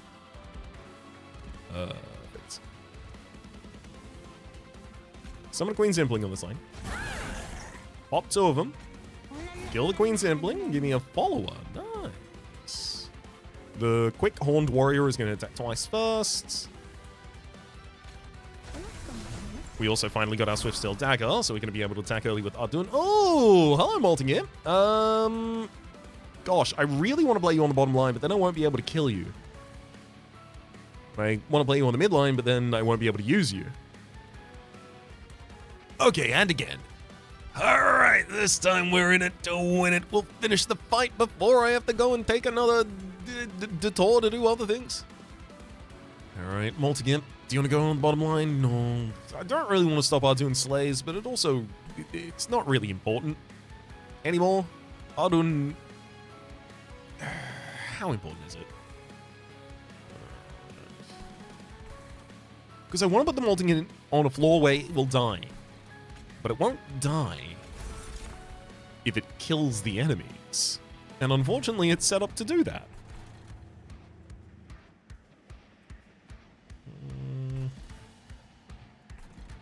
Fine. It's still important to play because it gives me a huge amount of Ember. And then I guess I'm okay with having an overflow floor on the top line? Sure.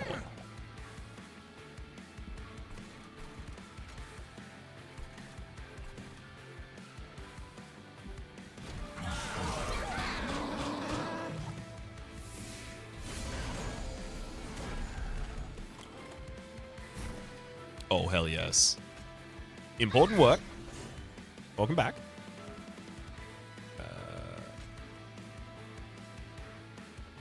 I should probably just pop this duality to take down the backliner before I continue casting spells. Wait, hang on. That's literally what the Molting Imp was about to do. Fine. I do have an X-Cost left in this deck, so I do need to be energy efficient still. Even if it doesn't seem like it. There you go. That's how that's done.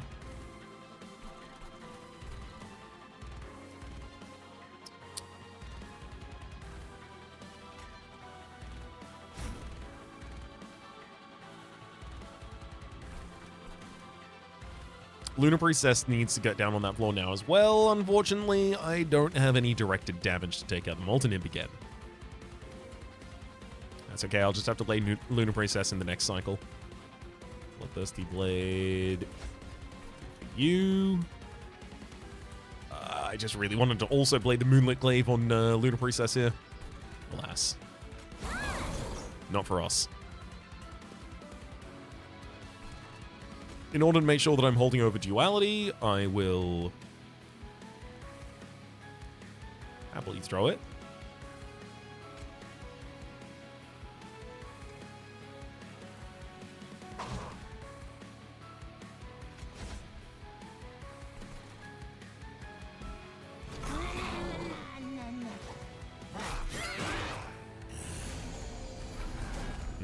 Welcome back to In the Bottom Line. No silence, so this is Multigimp, then kill the Multigimp, bring the Multigimp back to hand.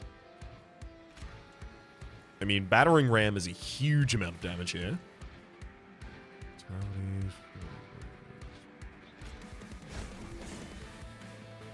Vent's also a pretty good clear.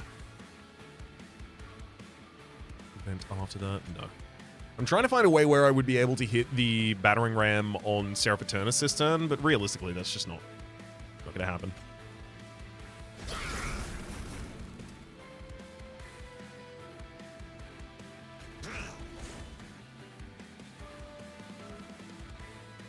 I can, however, hit him with Duality. Clear out the other two units easily. Don't really need to be chump blocking. Rail Beater could go on the next line after a sacrifice. No, without the sacrifice, actually. Right, single Queen Simpling on the top line, literally just get rid of it. Same with the follower, and I can't play the Vent, unfortunately, because it's X-Cost, so it'll blow up everything. By which I mean all of my Ember I've been sporing. There we are. Duality for the silenced target. Hello, Coven Spike. You're about to give 98 Conduit to a single target.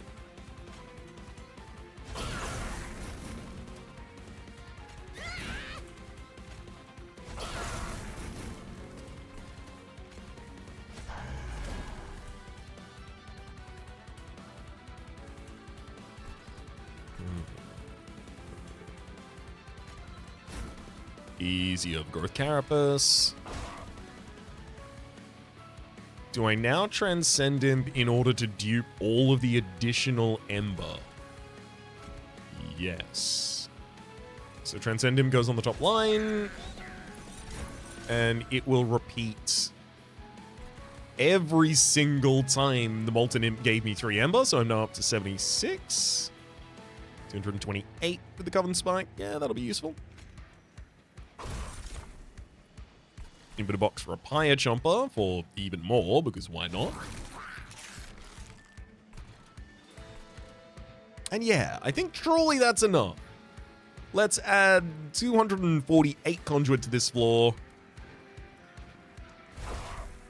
which is also 1,500 damage for Ardun. And pretty much 1,000 damage for the Silent Sentinel.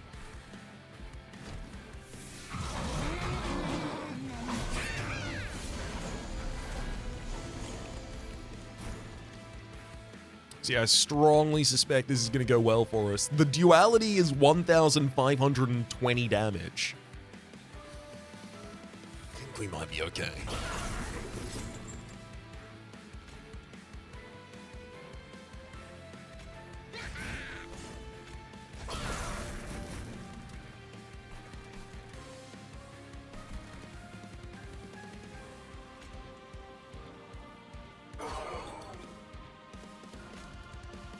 Oh, obviously we've got to give giant amounts of armor to the floor as well to set up for a ridiculous battering ram.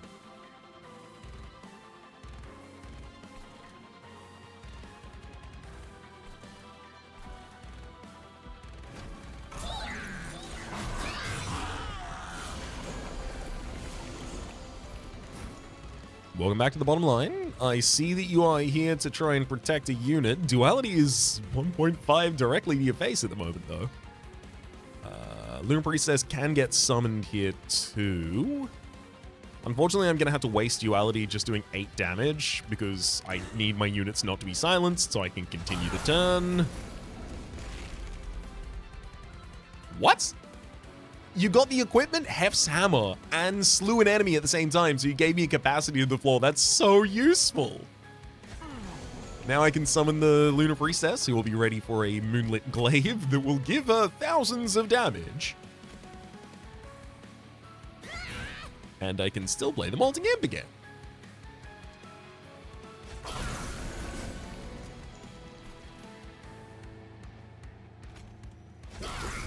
Play that one as long as I get it killed, so that I have additional capacity on that floor available.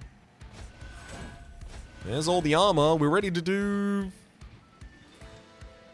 4,800 damage. I could have doubled that as well with the Silent Sentinel.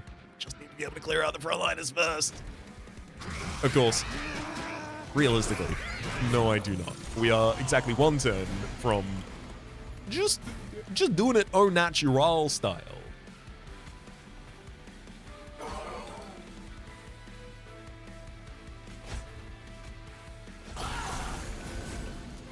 Yes. And then I bring you back. One more time. Let's give a Moonlit Glaive adds 923 damage on this floor.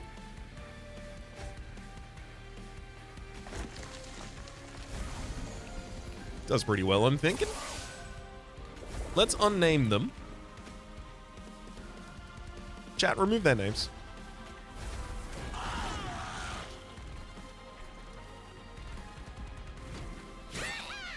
Chat, make the last person who remembers them forget their name.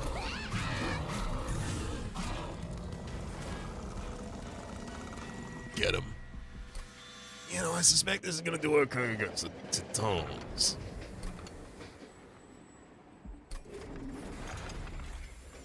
No one's given birth to a car on my watch.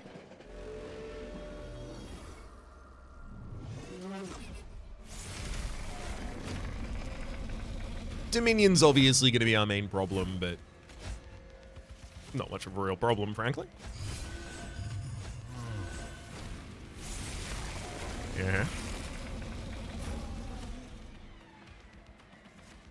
Ooh, we've got a good setup for our second line already. Well, that's lovely to see. That'll be Rail Beater with a follower behind Rail Beater taking the Overgrowth Carapace. Swift Steel Dagger for Ardun. Actually, hang on. Before I do that, I'll play the Queen Simpling as a chump blocker on the bottom line. It's not a good chump blocker for the bottom line, actually. I might play it on the second line then. Because it will still protect against the Dominion Corruption as well as the hit from Entropy. It's just, when Savagery hits, Savagery is going to trample straight through it. Interesting. Look at them all. Okay. And... Ooh. Do I jump again?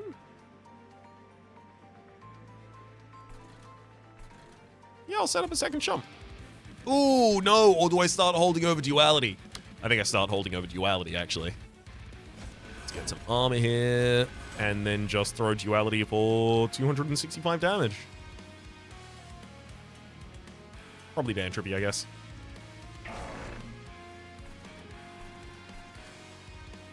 Unnamed Tome is going to be good hit on Savagery.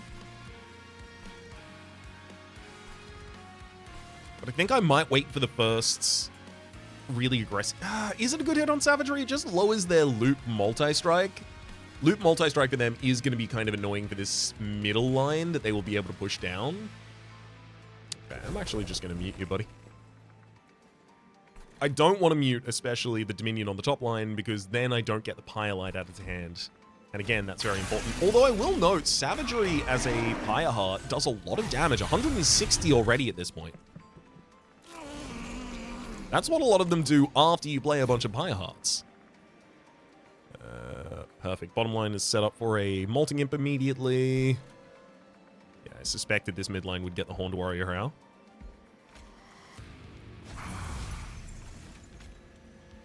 If I have to play Transcendent early, I'm totally fine with that.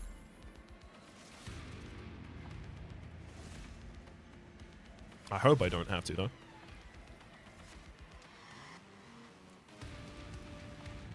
I'll be able to push down all of the targets with that.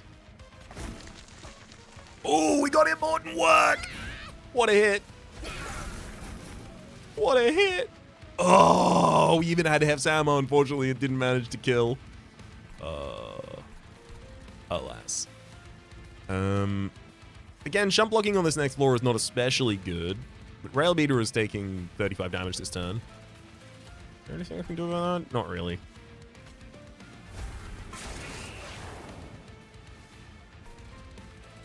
Or do I just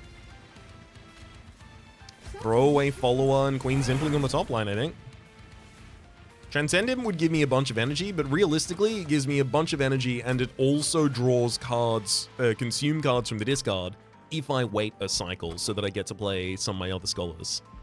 Some of my other imps, including the scholar, who I clearly am putting my thumb on the scales for.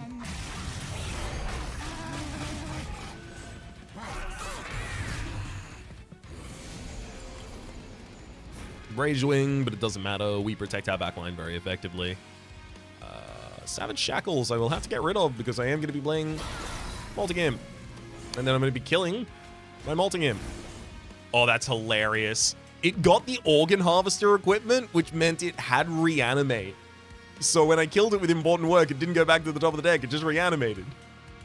You bastard. Oh, I wanted you dead. You know that. Alright. I'll individually do it myself, I guess. Yeah. We're not going to get the 5 damage directly to the Pyre because Savagery has been muted.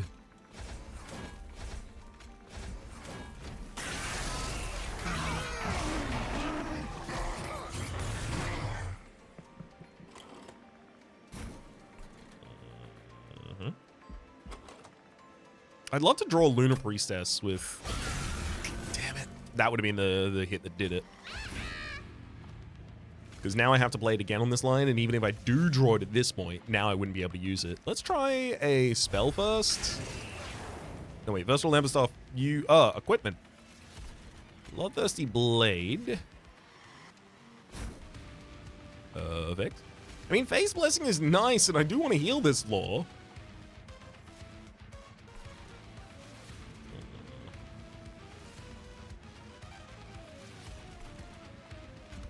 Duality is a good heal.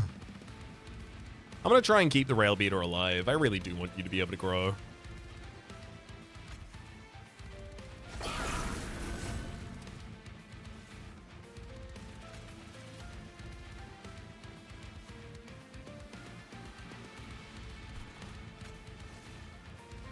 $295 is minimal damage.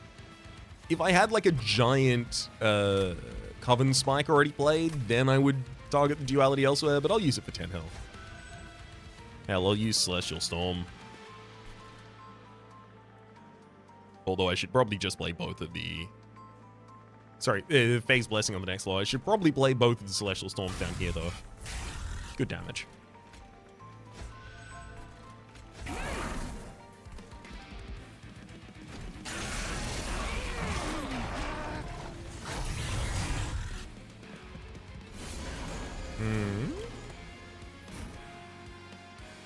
Well, here it is. We Molten Imp.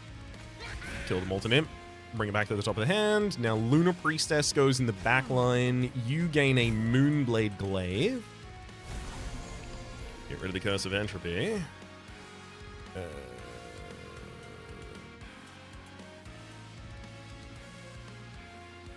only have one quick attacker, but also they don't do that much damage to my line. But also the Chosen Ardent. No, the Chosen Ardent is only buffing non-boss enemy units, so it's literally only its line at the moment. So it's like a non-Chosen Ardent. Buddy, are you even chosen? No one even knows who you are. Hit him with a Pilot.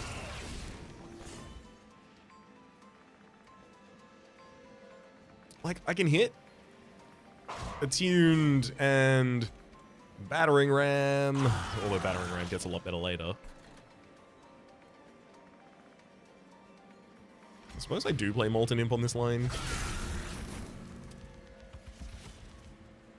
It'll at least defend against the corruption from Dominion. So there's some value in that.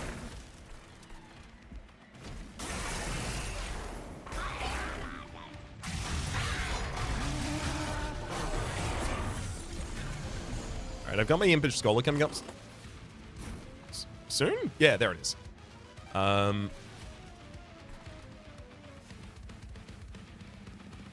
I don't have any other consume cards in hand. Ugh, maybe I shouldn't have consumed the 2 Celestial Storms, actually. Oh, wow. All the equipment goes into my discard pile as well. Cool.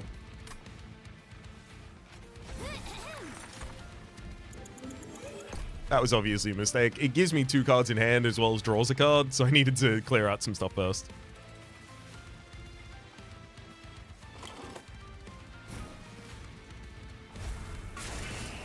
I'm just playing Pyrelite. Oh! Hell yeah. All I need to do now is get Entropy and Savagery. As it turns out, yep, Dominion was the fastest of our kills.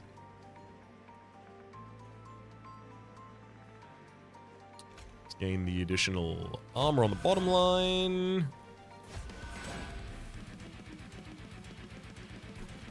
Good. Oh, why did it have to be both Celestial Storms? I'm gonna Coven Spike. No. I'm gonna wait until it cycles to get Transcend Imp. I was gonna Coven Spike and then use Important Work so I could play Celestial Storm afterwards, but I want to get the X much higher.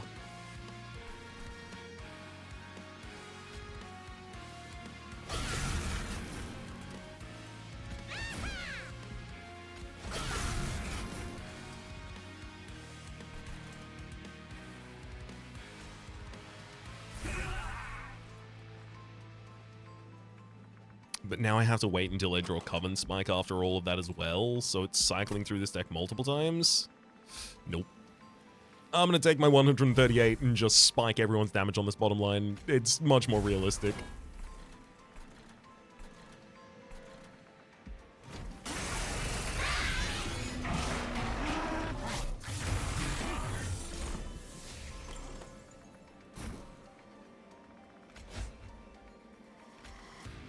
Oh, wait a second.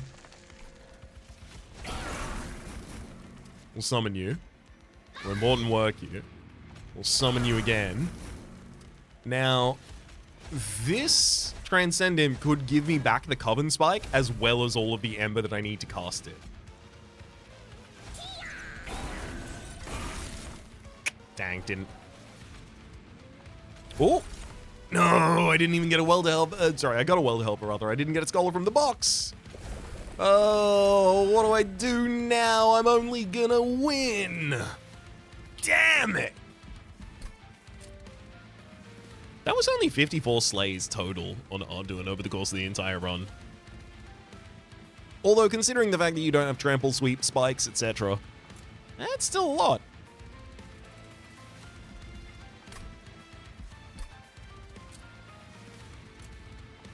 Applying 237 is a fun number. I wish I was using that number right now. Alas. We'll just summon the imps, let them double themselves on the top line, empty out the hands, use the ability, and watch them fall.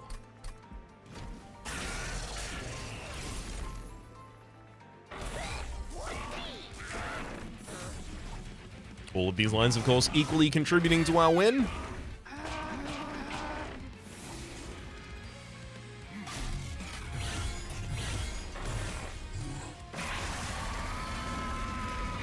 Get him, Spell Sentinel.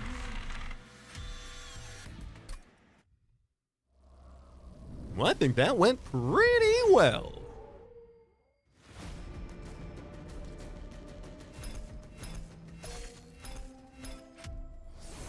We mastered 5 cards, including Important Work and Battering Ram, although I really wish I got to use you to actually hit the boss.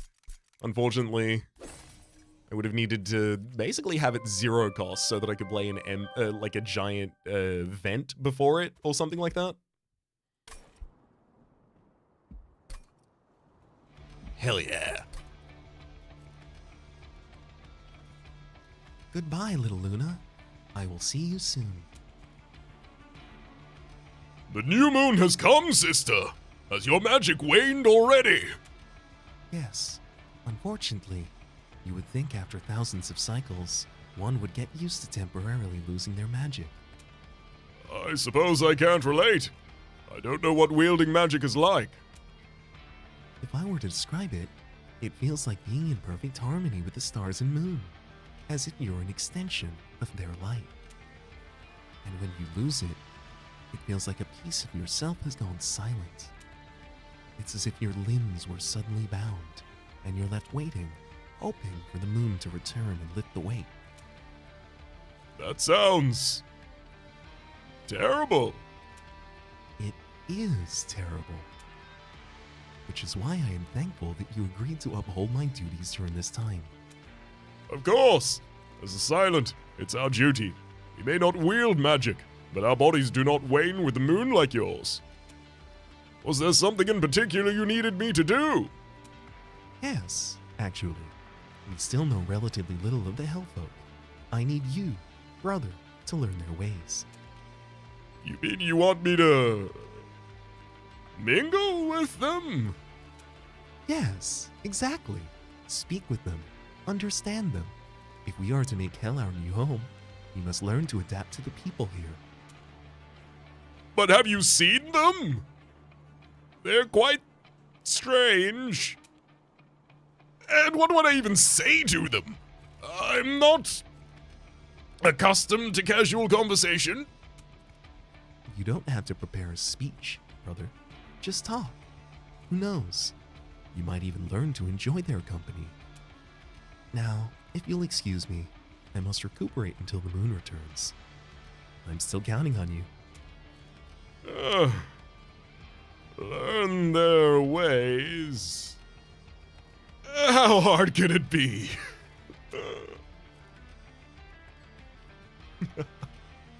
never thought about it, but I guess that makes sense, right? That the silent units aren't particularly affected by the moon cycle. All of the Selene units are. I guess that makes a lot of sense. They would also have the ability now to design the clans, rather, based around a factional split. Or not even a factional split, necessarily, as much as, like, a split to reference in the exiled versus non-exiled clans, whereas they had to retrofit exiles into the original 5 clans in Monster Train 1. All this to say, my name has been Rhapsody, the name of the game has been Monster Train 2. Top left is a series playlist for all of my content of the game, past, present, and future. YouTube recommendation down below. Streaming past are the names of the people so generously supporting the Republic on patreon.com/Rhapsody Plays. And I'd rather thank to and a special thanks this episode to Tristan. Hopefully you'll have been enjoying yourselves, and hopefully we'll see you all next time.